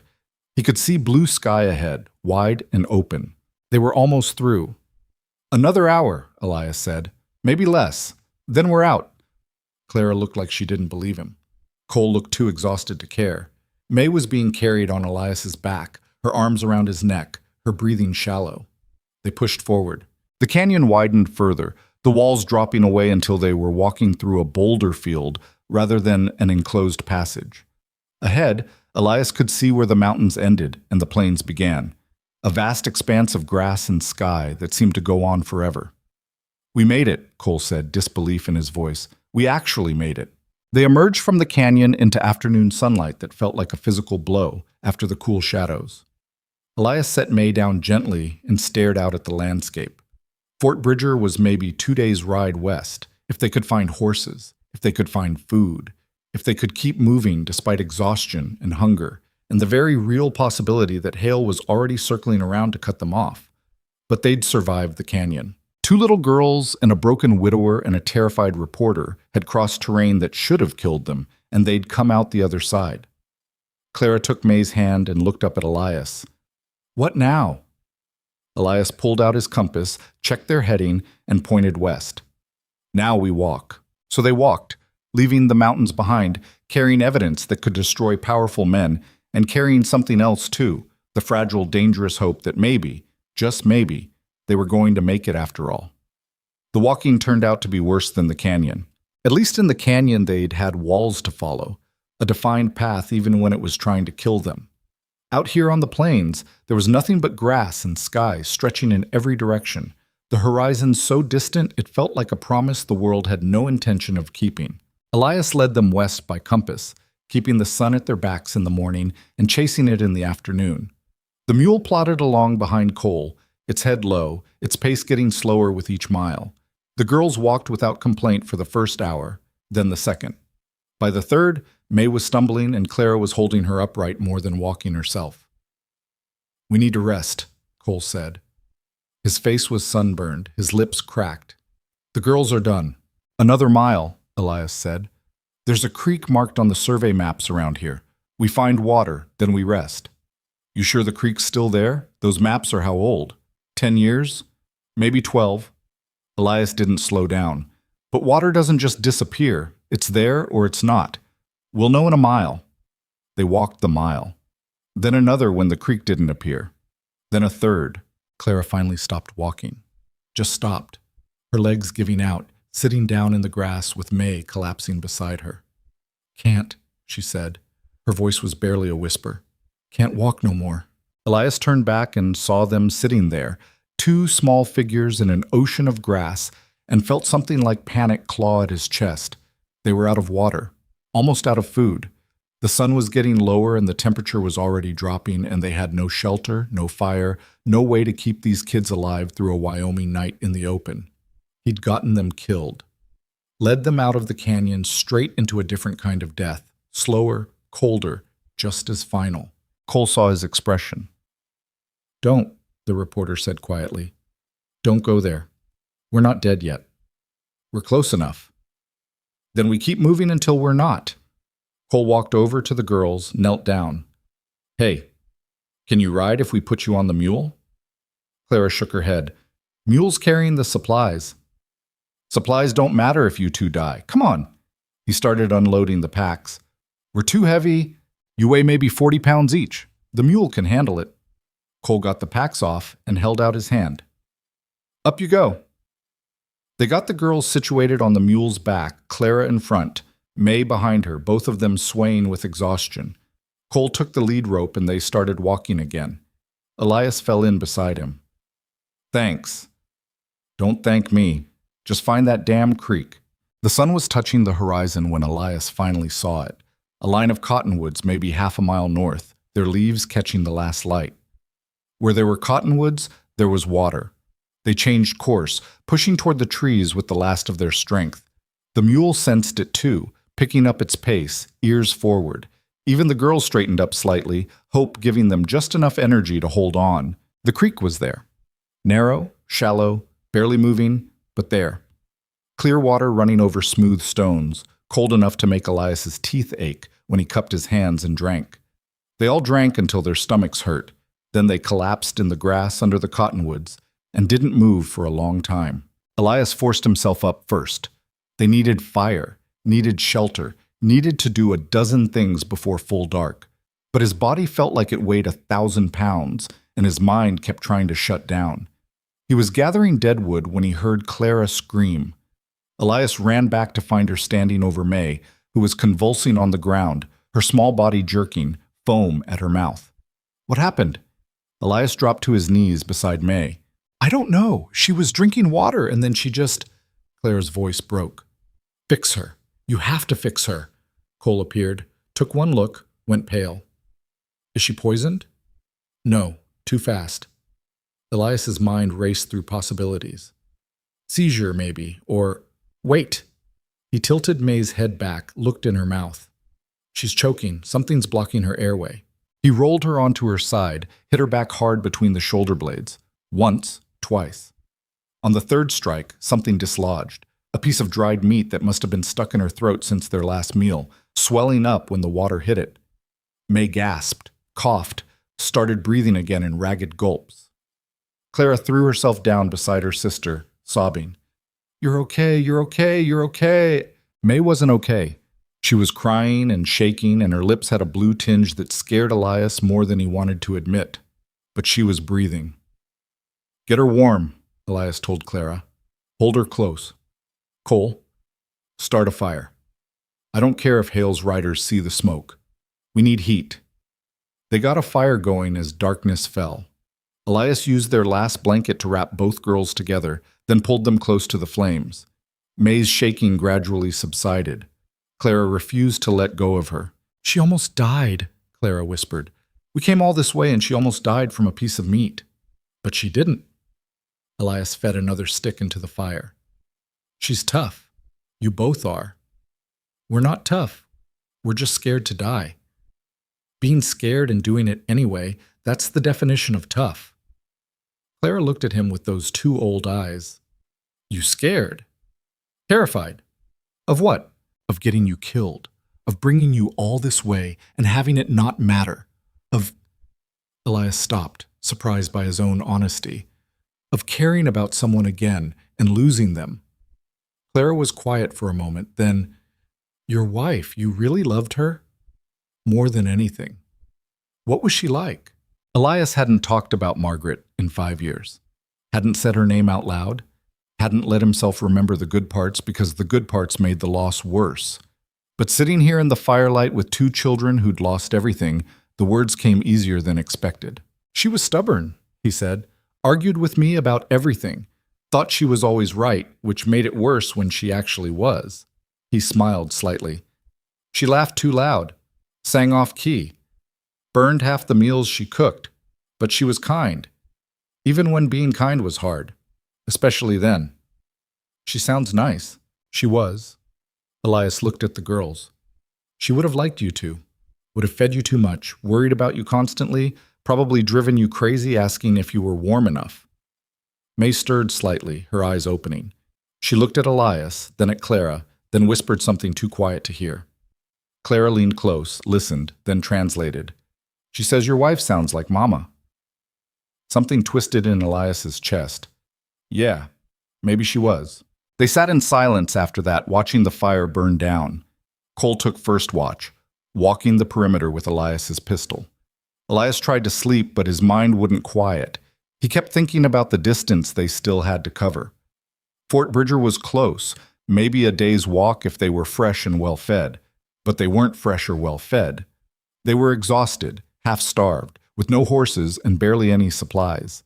And somewhere behind them, Hale was hunting. The smart thing would be to leave the girls here, hide them, take the evidence, and run for Fort Bridger alone. He could make it in hours without them slowing him down. Could get federal marshals, come back with help. But the thought of leaving them made him physically sick. Not just because they'd die out here alone, though they probably would, but because he'd promised he wouldn't leave, wouldn't abandon them, wouldn't be just another adult who walked away when things got hard. And Elias Mercer might be a lot of things, but he wasn't a liar. So they'd all go together, slow and dangerous and probably stupid, but together. Cole woke him 3 hours later for his watch shift. Elias walked the perimeter in the darkness, listening to the prairie sounds, wind through grass, the creek's whisper, an owl somewhere distant. Normal sounds.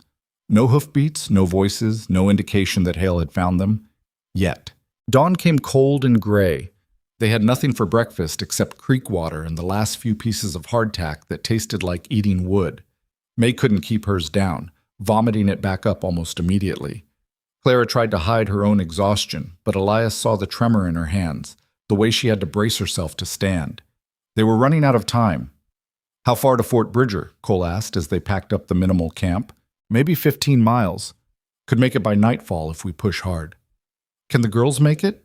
Elias looked at Clara and May, both of them swaying on their feet. They'll have to. They started walking. The terrain stayed flat, but the grass got higher, sometimes reaching Elias's waist. The girls disappeared in it completely, only visible when they jumped or when Clara hoisted May onto her shoulders for a few steps before her strength gave out. Around noon, they reached a dirt road. 2 ruts worn into the prairie by wagon wheels, heading roughly northwest. Elias stood at the edge of it, weighing options. Roads meant traffic. Traffic meant potential help or potential danger. We follow it? Cole asked. Partway. Stay parallel. Use it for navigation, but don't walk on it. If Hale's watching the roads, he'll see us, Cole finished. Right, parallel it is. They walked beside the road, keeping it just barely in sight through the grass. Twice they saw dust clouds in the distance and dropped flat, waiting for the riders to pass. Both times the riders went by without seeing them. The third time, they weren't so lucky. Elias spotted the dust too late. By the time he signaled everyone down, the riders were close enough to have seen movement. 3 men on horseback, moving at a canter, coming straight toward their position. Run or hide, Cole whispered. Elias's hand went to his pistol. 3 against 1, with 2 children to protect. The math was bad. Hide. Get the girls in that ditch.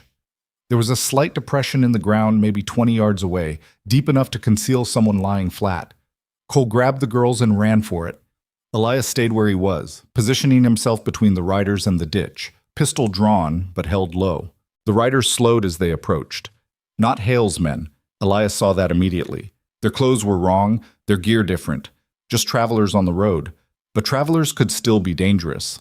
The lead rider was older, maybe 60, with a weathered face and eyes that had seen trouble before. He reined in his horse and looked down at Elias. You lost, friend? No, sir. Just traveling. Traveling on foot? Out here? The rider's eyes narrowed. That's a good way to die. We manage. We. The rider looked around. You got people with you? Elias didn't answer. The rider studied him for a long moment. Then, you running from something. What makes you think that?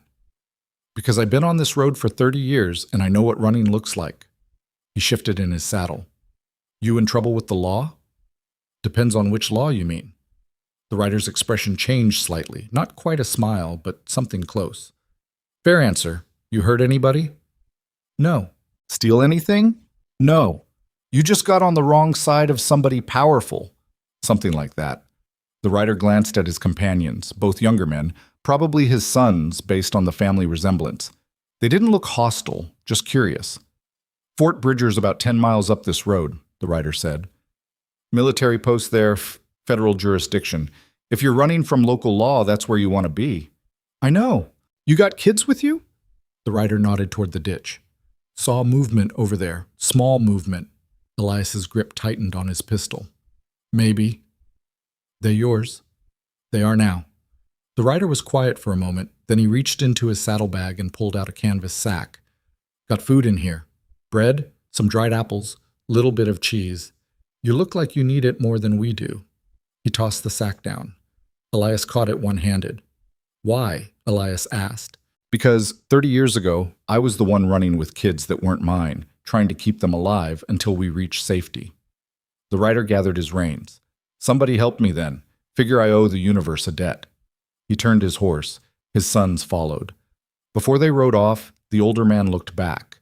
Whatever you're carrying, evidence, testimony, whatever, you hold on to it tight, he said. Men who kill to protect secrets don't stop killing just because you run far enough. You want this to end, you gotta finish it. Planning on it. Good. The rider tipped his hat. And son, those kids you're protecting, they're going to remember this for the rest of their lives. Every choice you make from here on out, they're watching. Make the choices worth remembering.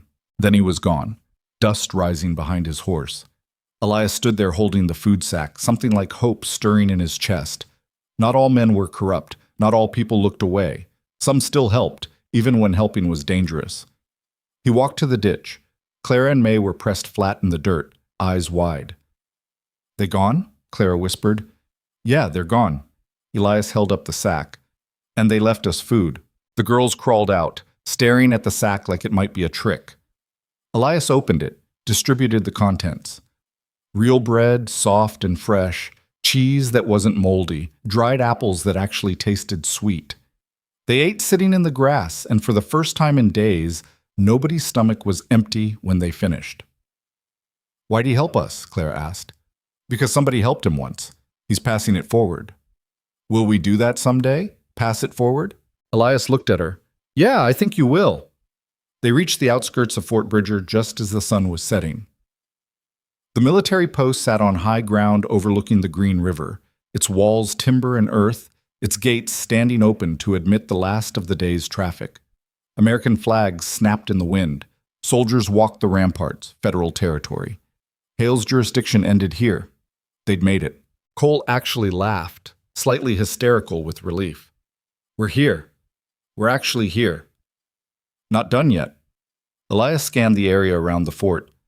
We need to get inside, find whoever's in command, hand over the evidence before Hale figures out where we went. You think he's here? If he's smart, he's already sent riders ahead to watch the fort. Probably can't come inside. Federal law trumps his badge, but he can watch who enters and exits. Elias adjusted the pack with the tin box. We go in fast and we don't stop until we're talking to someone in charge. They started toward the gates. The girls walked between Elias and Cole, their small hands gripping the adults' clothes. Soldiers watched them approach, but didn't interfere. They were 20 feet from the entrance when a voice called out from behind them.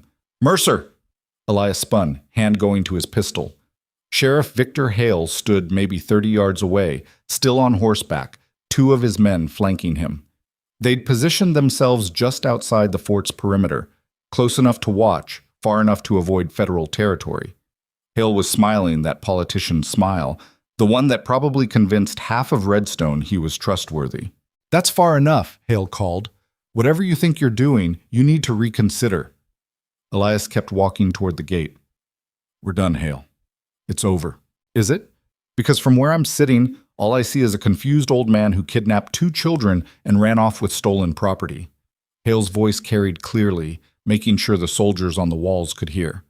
Those girls belong in protective custody. That evidence you're carrying was illegally obtained from a crime scene. You're a criminal, Mercer, not a hero. Elias stopped. Not because Hale was right, but because the sheriff's words were calculated to create doubt. Make the soldiers hesitate. Make them question whether Elias was rescuing these children or abducting them.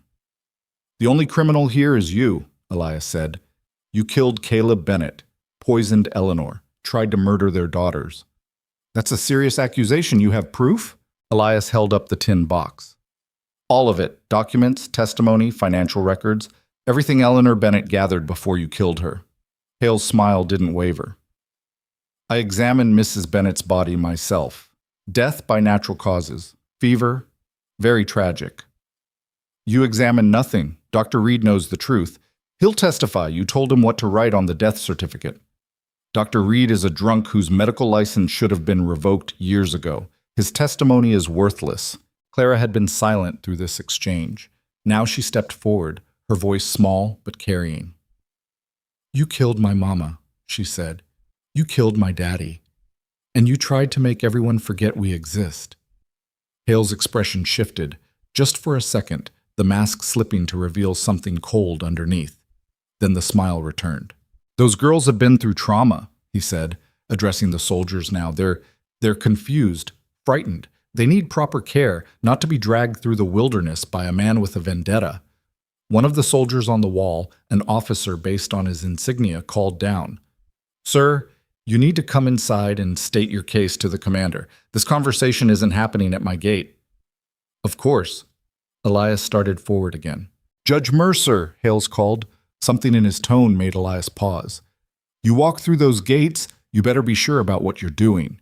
Because once you make those accusations official, there's no taking them back. You'll be calling out powerful men, men with resources, men who protect their interests. I know exactly who I'm calling out. Do you? You think this ends with me? Hale leaned forward in his saddle. The Silver Crown Consortium has investors in Cheyenne, territorial officials, maybe even federal judges. You think they'll just roll over because you've got some papers and 2 children's word? I think the evidence speaks for itself. Evidence can be discredited. Witnesses can be compromised. Children's testimony, Hale shrugged. Well, children's testimony is notoriously unreliable. Elias felt Clara's hand grip his harder. May had started crying silently. Here's what's going to happen, Hale continued. You're going to walk in there, make your accusations, and start a process that will take months, maybe years. During that time, those girls will be questioned, extensively, by lawyers who will make them relive their parents' deaths over and over. They'll be separated from you, put in state custody while the courts determine whether you're a guardian or a kidnapper. They'll be alone again, Mercer. Scared and alone while adults argue about jurisdiction and procedure. Clara's grip was cutting off circulation in Elias's hand. Or, Hale said, his voice going soft, you could walk away. Give me the evidence, take the girls, and disappear. I'll tell everyone you were never here. The girls get to live quiet lives somewhere far from Redstone. No courts, no testimony, no trauma. They get to be children again. And the men who killed their parents go free, Elias said. The men who allegedly killed their parents continue their business. Yes, but those girls get peace. Isn't that worth something? It was a good offer. Elias could see Cole turning it over in his mind, could see the officer on the wall considering whether this was worth federal involvement, could feel Clara shaking beside him. And for just a moment, one weak, terrible moment, Elias considered it. Considered taking the girls and running, raising them somewhere quiet where Hale's reach didn't extend, letting them be children instead of witnesses, protecting them from the grinding machinery of justice that would chew them up and spit them out, changed. Margaret's voice whispered in his head. Sometimes the kindest thing is to let go. But then Clara spoke. No. Her voice was tiny but absolute. Elias looked down at her. Clara, no, we didn't come all this way to give up. She looked up at him, tears streaming down her face. Mama died protecting this. Daddy died for this. We can't just walk away. It would be easier. I don't care about easier. I care about them mattering, about their deaths meaning something. Her voice broke. If we walk away, they died for nothing. If we walk away, he wins. May nodded against her sister's shoulder, her silence somehow louder than words. Elias looked from the girls to Hale, who was still smiling that confident smile, certain he'd won. Then Elias made his choice. The girls are right, he called to Hale. You don't win, not today. He turned and walked through the fort gates with Clara and May beside him, their small hands in his, carrying evidence that would burn Hale's world down. Behind them, Hale's smile finally disappeared. Inside the fort, they were met by the officer from the wall, a captain named Morrison, with gray in his beard and the bearing of a man who'd seen combat. He looked at Elias, then at the girls, then at the tin box. This better be good, Morrison said. It's better than good. It's everything. Elias handed him the box. The name of every person in the Redstone Mining Consortium conspiracy. Proof of murder, fraud, bribery. Testimony from witnesses. All of it documented by Caleb and Eleanor Bennett before Sheriff Hale had them killed. Morrison opened the box, scanned the top document. His expression went hard. How many dead? He asked quietly. At least 7 families that we know of. Probably more. Morrison looked at Clara and May. These the Bennett girls? Yes, sir. And they've been with you the whole time, since their parents died? No, sir. They survived alone for a year before I found them. Been protecting them since. Morrison's jaw tightened. He turned to a lieutenant standing nearby. Get the telegraph operator. I want a message to the territorial marshal in Cheyenne within the hour. And send a rider to the federal prosecutor's office. Tell them we have evidence in a murder conspiracy that requires immediate attention. The lieutenant saluted and left at a run. Morrison looked back at Elias. You and the girls will stay here under military protection until federal law arrives. That sheriff outside my gates doesn't get within 100 yards of any of you. Understood? Yes, sir. Thank you, sir. Don't thank me yet. This is going to get ugly before it gets better. Morrison's expression softened slightly as he looked at the girls. But you did the right thing bringing them here. Whatever happens next, they're safe now. Clara's grip on Elias's hand finally loosened. May leaned against his leg, exhausted. Can we sleep? Clara asked quietly. Yeah, Elias said, his own exhaustion crashing over him in waves. You can sleep. Morrison arranged quarters for them, a small room in the barracks with actual beds and blankets that didn't smell like mildew. The girls fell asleep almost immediately, curled together like they'd done in the tannery barn, but this time with full stomachs and warm blankets and locked doors between them and the world. Elias sat in a chair by the window watching the sun finish setting. Cole had gone to write his story, the reporter in him finally getting the chance to document everything they'd been through. Through the window, Elias could see the fort's main gate.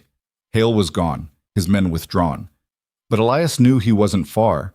Men like Hale didn't give up just because they'd lost one round. They regrouped, found new angles, called in favors from powerful friends. This wasn't over. But for tonight, in this moment, they were safe. 2 little girls were sleeping in real beds instead of hiding in abandoned buildings. Evidence that could bring down a criminal empire was in federal hands instead of buried under a burned house. And Elias Mercer, who'd spent 5 years hiding from life, had just chosen to fight for something that mattered. He thought about what the writer had said earlier. Those kids you're protecting? They're watching. Make the choices worth remembering.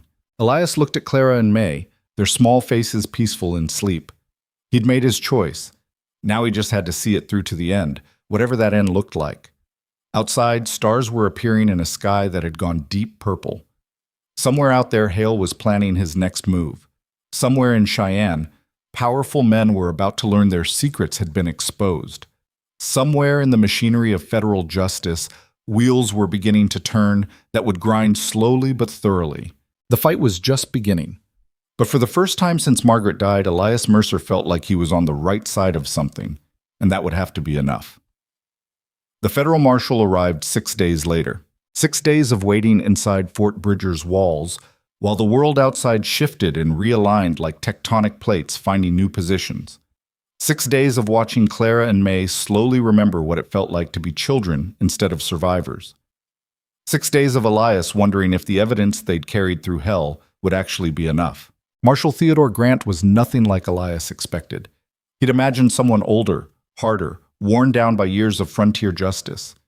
Instead, Grant was maybe 35, clean-shaven, with sharp eyes that missed nothing and a handshake that felt like a test.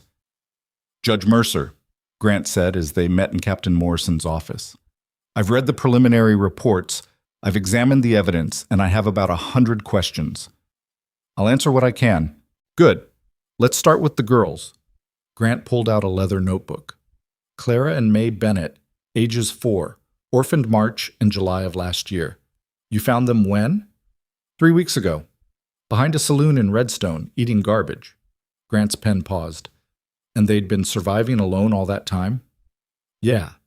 Living in an abandoned tannery, hiding from everyone, including people who wanted to help." "Why were they hiding?" "Because their mother taught them to. Before Eleanor Bennett died, she told them not to trust anyone except federal law. She knew whoever killed her would come for them next." Grant made a note. "The evidence suggests Mrs. Bennett was poisoned. Arsenic, most likely. Dr. Samuel Reed signed a death certificate claiming natural causes. Because Sheriff Hale told him to. Reed knew it was murder, but he was too scared to say anything. Will he testify to that?" Elias thought about the broken doctor drinking himself to death in Redstone. "Maybe. If you can keep him alive long enough to get him in front of a judge." Grant nodded slowly. "What about the girls? Their testimony will be critical. 4-year-olds make unreliable witnesses in most courts, but given the circumstances, they're not testifying." The words came out harder than Elias intended. Grant looked up from his notebook. "Excuse me? The girls aren't testifying. You've got Eleanor's documentation. You've got financial records. You've got witness statements from other families. That should be enough." "It might be. But a jury responds to human testimony. 2 little girls who survived their parents' murders, who hid for a year, who nearly died getting this evidence to safety. That's powerful. That could make the difference between conviction and acquittal." "I don't care. They're not doing it." Grant studied him. "You understand what you're asking. Without their testimony, the defense will argue the evidence could have been fabricated. They'll claim Eleanor Bennett was unstable, that her accusations were the product of grief and paranoia. They'll tear apart every document, every witness statement, and without those girls to ground the human cost, find another way." "There might not be another way." Elias leaned forward. "Those girls spent a year learning how to survive, learning how to hide and scavenge and stay alive when the whole world had forgotten them. They crossed 100 miles of hostile territory carrying secrets that got their parents killed. They almost starved, almost drowned, almost died a dozen different ways getting here." His voice roughened. "And now you want to put them in a courtroom and make them relive every moment of it while lawyers try to break them down? Make them prove their trauma was real enough to matter? No. Find another way." Grant was quiet for a long moment. Then he closed his notebook. "You care about them," he said. "It wasn't a question. They're my responsibility. They're more than that."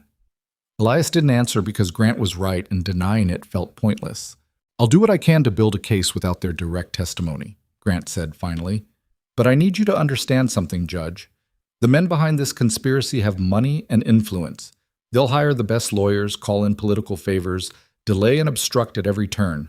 This won't be quick, and it won't be clean." "I know." "Do the girls know? Do they understand that justice moves slow, that it might be months or years before anyone faces consequences? They understand their parents are dead, and the man who killed them is still walking free. Everything else is details." Grant stood up, walked to the window. Outside, soldiers were drilling in the yard. Normal activity in a normal day, unaware that the conversation in this room could bring down half the territorial government. "There's something else you should know," Grant said. "I received a telegram this morning from the governor's office. They're requesting custody of the Bennett girls pending investigation into their parents' deaths." Elias felt ice in his stomach. "Custody?" "Protective custody, they're calling it.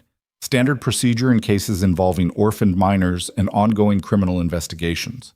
Grant turned back. "They want to place the girls in a territorial children's home in Cheyenne until the case is resolved." Like hell. It's not up to you, Judge. You have no legal standing as their guardian. You're a witness in a murder investigation who happens to be traveling with the victim's children. The state has every right. The state doesn't have any rights when the state is run by the same people who killed these girls' parents. Elias stood up. You put Clara and May in some institution in Cheyenne. They disappear within a week. Accident, illness, some bureaucratic mistake. Doesn't matter how it happens. The result's the same. You're suggesting state officials would murder children in state custody?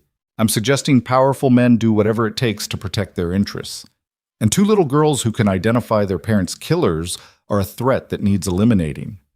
Grant's expression was unreadable. If I fight the custody order, I'll be going against the territorial government. That's not a fight federal law enforcement typically picks. Then I guess you need to decide if doing your job is more important than political convenience. The marshal's jaw tightened. For a moment, Elias thought he'd pushed too far, that Grant would wash his hands of the whole mess and let bureaucracy swallow the girls whole. Then Grant smiled slightly. My father was a federal marshal, got himself killed breaking up a land fraud scheme in Kansas because he wouldn't back down when politicians told him to. I was 12. He met Elias's eyes. I didn't become a marshal to make friends in territorial offices, Judge. I became one because somebody needs to stand between people and the folks trying to crush them. Elias felt tension he hadn't realized he was carrying released slightly. So what do? We fight. I'll file a motion to keep the girls in your custody as material witnesses requiring protection. I'll argue that moving them increases risk and compromises the investigation. It won't hold forever, but it'll buy time. Grant picked up his notebook again. Meanwhile, you need to formalize your relationship with those girls. Petition for guardianship. Get it filed in federal court before the territorial system can interfere. I'm not their family. You're the closest thing they've got, and right now, that's enough. Grant headed for the door. I'm leaving for Cheyenne tomorrow to start building the case. You and the girls stay here under military protection. Don't go anywhere. Don't talk to anyone outside the fort. And for the love of everything, don't let Sheriff Hale get within a mile of you. Hale's still out there? Last I heard, he was camped about 5 miles south, waiting. Grant paused at the door. He knows his world is ending, Judge. That makes him desperate. And desperate men are the most dangerous kind. After Grant left, Elias sat alone in the office thinking about guardianship papers and legal standing and the bureaucratic machinery that would determine whether two little girls got to choose their own future. He'd never planned on being responsible for children, had never wanted it after Margaret died, never thought he had anything left to offer. But somewhere between Redstone and Fort Bridger, between garbage alleys and canyon walls, Clara and May had stopped being strangers and started being something else. Something that felt dangerously close to family. He found them in the fort's small library, a room barely bigger than a closet, with maybe 30 books total. Clara was sitting on the floor reading to May from a primer, her finger tracing under each word. May watched intently, occasionally whispering corrections when Clara stumbled over pronunciation. They looked up when Elias entered. Hey, Clara said. The marshal leave? Yeah, he's going to Cheyenne to start the investigation. Are we going with him? No, we're staying here where it's safe. Clara's expression went carefully neutral. For how long? As long as it takes. Elias sat down on the floor with them. Listen, there's something we need to talk about. The territorial government wants to take you to a children's home in Cheyenne. They're saying it's for your protection, but we're not going. Clara's voice went hard. We're staying with you. I know. That's what I want too. But legally, I'm not your guardian. I'm just some guy who found you and brought you here. The state can make a case that you'd be better off in official custody. May started crying silently. Clara's arm went around her sister automatically. What do we have to do? Clara asked. To stay with you. What do we have to do? Nothing. I'm going to petition the court to become your legal guardian.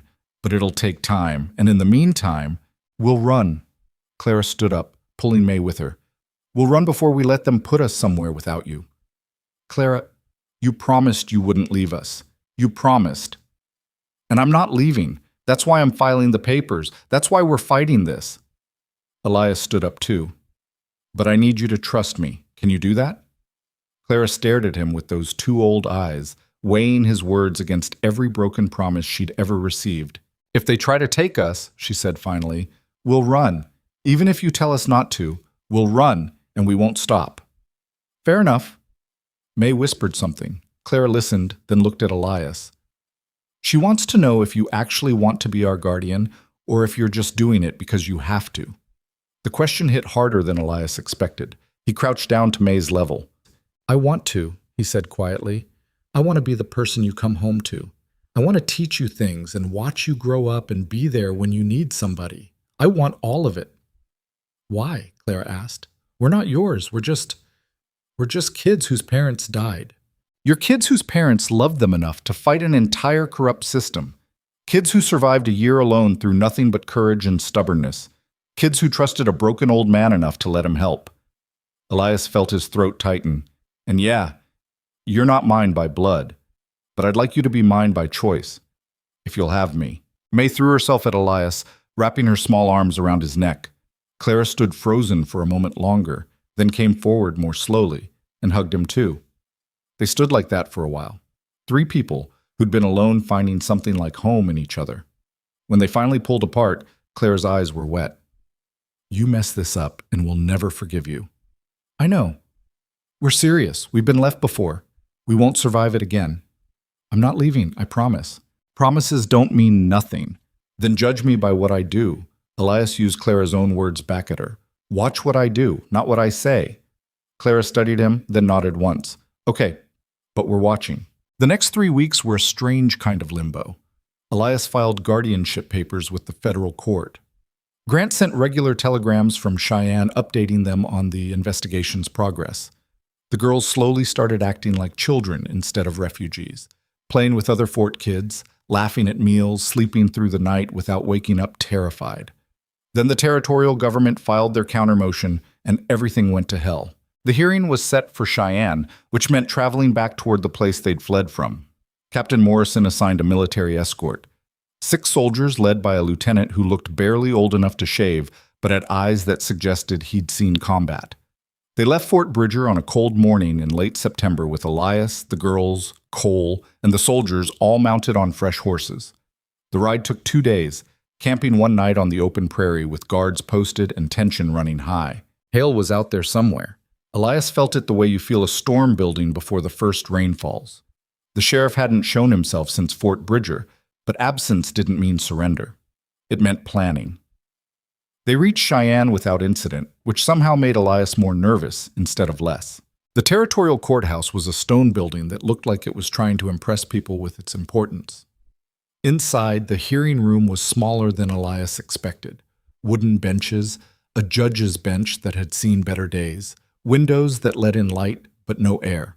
The judge was a man named Harrison, maybe 50, with the kind of face that revealed nothing. He listened to the territorial attorney's arguments for why Clara and May should be placed in state custody. Standard procedure, best interests of the children, proper facilities for their care and education. Then he listened to Elias's attorney, a young federal lawyer Grant had assigned, argue for why the girls should remain with Elias. Material witnesses, ongoing investigation, demonstrated bond between guardian and children. Then Judge Harrison asked to speak to Clara and May directly. The girls were brought forward. They looked tiny in the formal courtroom, holding hands, their best dresses, donated by Fort families, still a little too big. Hello, Harrison said, his voice gentler than Elias expected. I'm Judge Harrison. Do you know why you're here? Clara nodded. You're deciding if we have to leave Mr. Mercer. I'm deciding what's best for you, and part of that means understanding what you want. Harrison leaned forward slightly. Do you want to stay with Mr. Mercer? Yes. Why? Clara looked at Elias, then back at the judge. Because he kept his promises. Because he didn't leave us even when leaving would have been easier. Because he's the first grown-up since Mama and Daddy died who treated us like people instead of problems. What if I told you there's a very nice home in Cheyenne where you could live, with other children and teachers and people trained to help kids who've been through difficult things? I'd say you're lying. Clara's voice stayed level. There's no nice home that's nicer than being with someone who wants us. And you think Mr. Mercer wants you? I know he does. Harrison turned to May. What about you? Do you want to stay with Mr. Mercer? May nodded. Can you tell me why? May looked at Clara. Clara translated the whisper. She says Mr. Mercer looks sad like Mama did after Daddy died.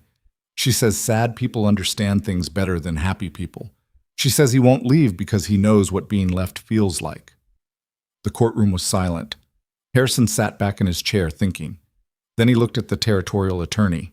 Your argument is that these children would be better served in institutional care. But from what I'm hearing, they've already experienced institutional failure. The town of Redstone failed them. Local law enforcement failed them. The systems designed to protect orphan children failed them so completely they survived a year alone rather than ask for help. He paused. Why should I believe sending them into another institution will yield different results? The territorial attorney stood up. Your Honor, with respect, the state has oversight and accountability measures. That failed to notice 2 4-year-old girls living in an abandoned building for 12 months. That failed to investigate their parents' deaths. That failed to provide any protection whatsoever from a corrupt sheriff and a criminal conspiracy. Harrison's voice hardened. I'm not inclined to hand these children back to a system that already abandoned them once. But Your Honor, petition denied.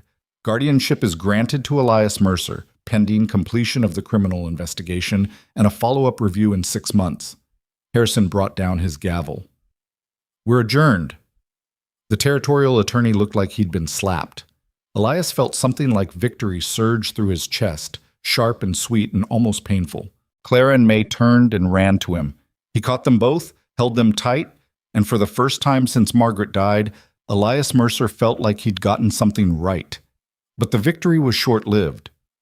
They were leaving the courthouse when the shots rang out. The first bullet hit the stone wall beside Elias's head. The second caught one of the soldiers in the shoulder, spinning him around. The third and fourth went wide as everyone dove for cover. Elias threw himself over Clara and May, pulling them down behind a stone planter. The soldiers returned fire, their rifles cracking in the afternoon air. Civilians scattered, screaming. Through the chaos, Elias saw him.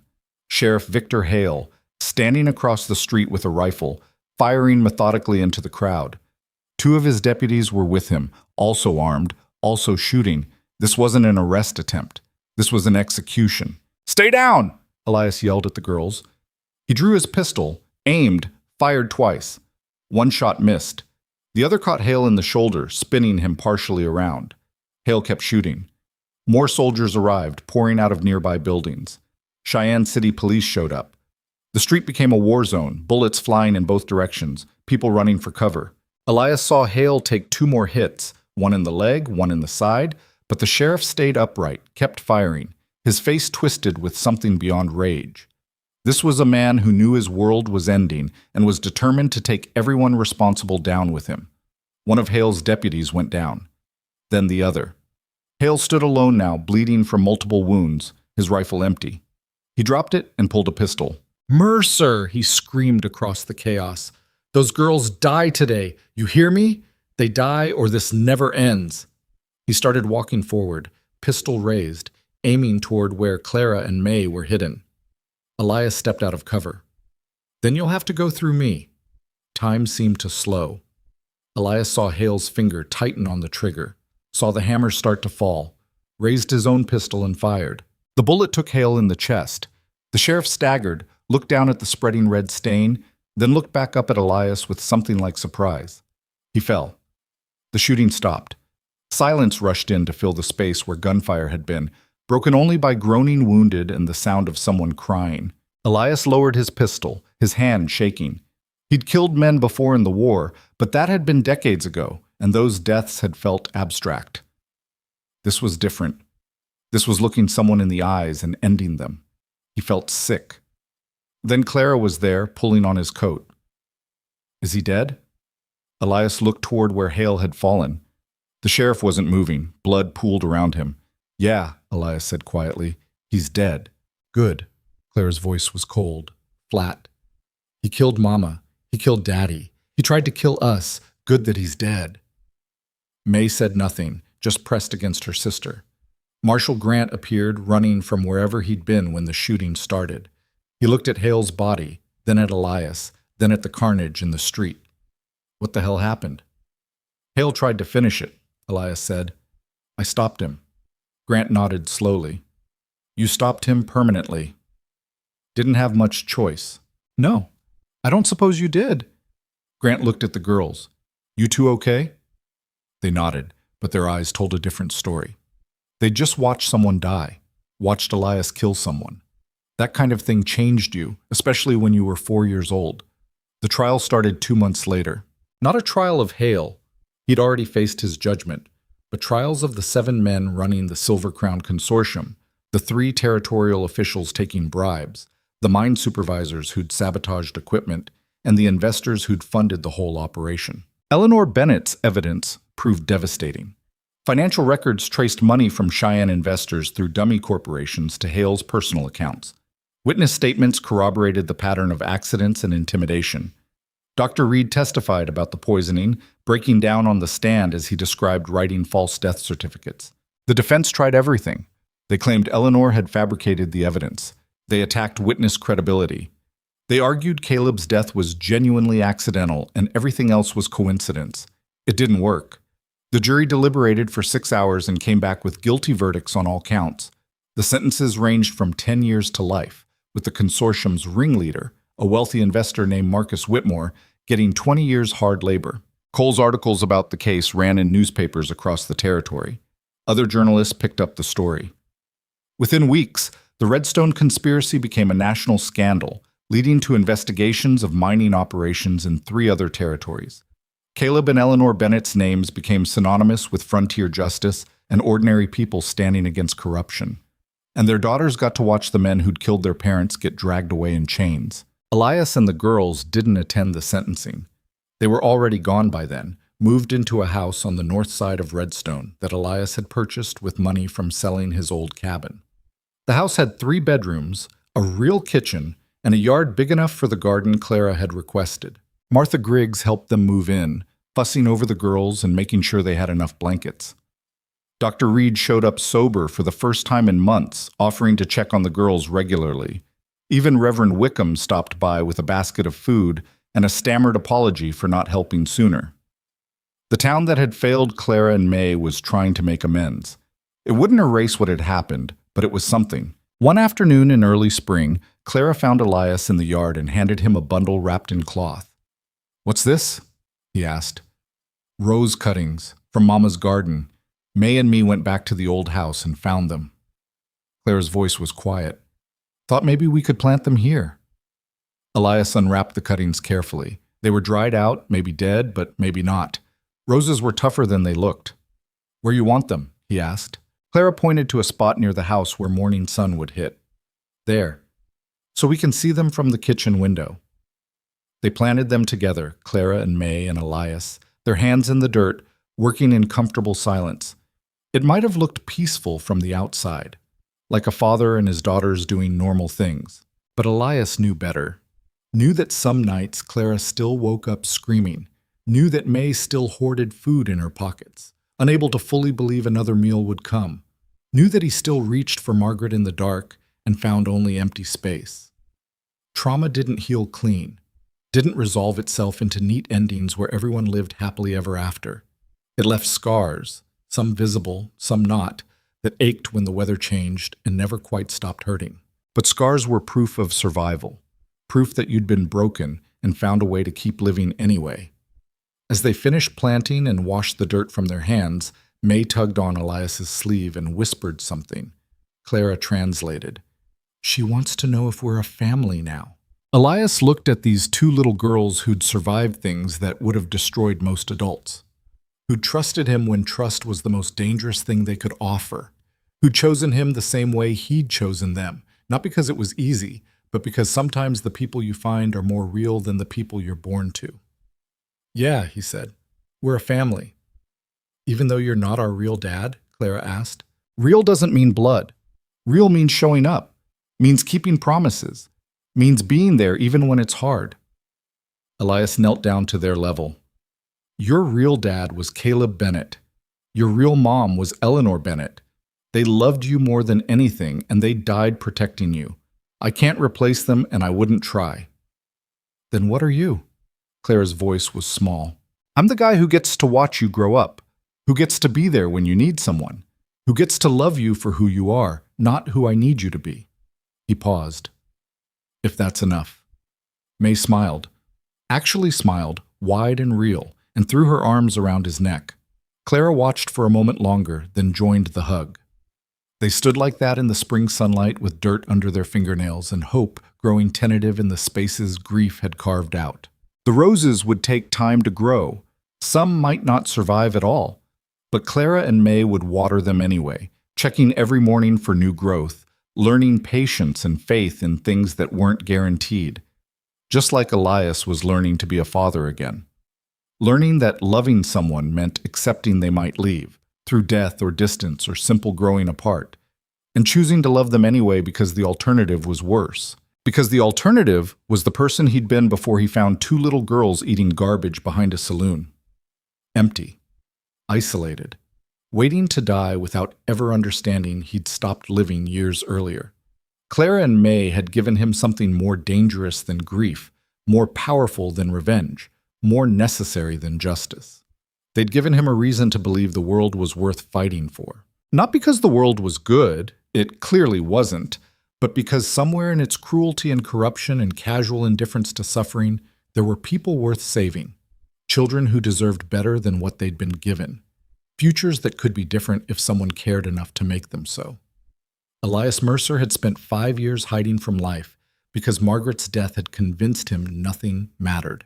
But standing in his yard with two little girls who'd lost everything and chosen to keep fighting anyway, he finally understood the truth his wife had tried to teach him before she died. Everything mattered. Every choice, every action, every moment you decided to show up instead of hide.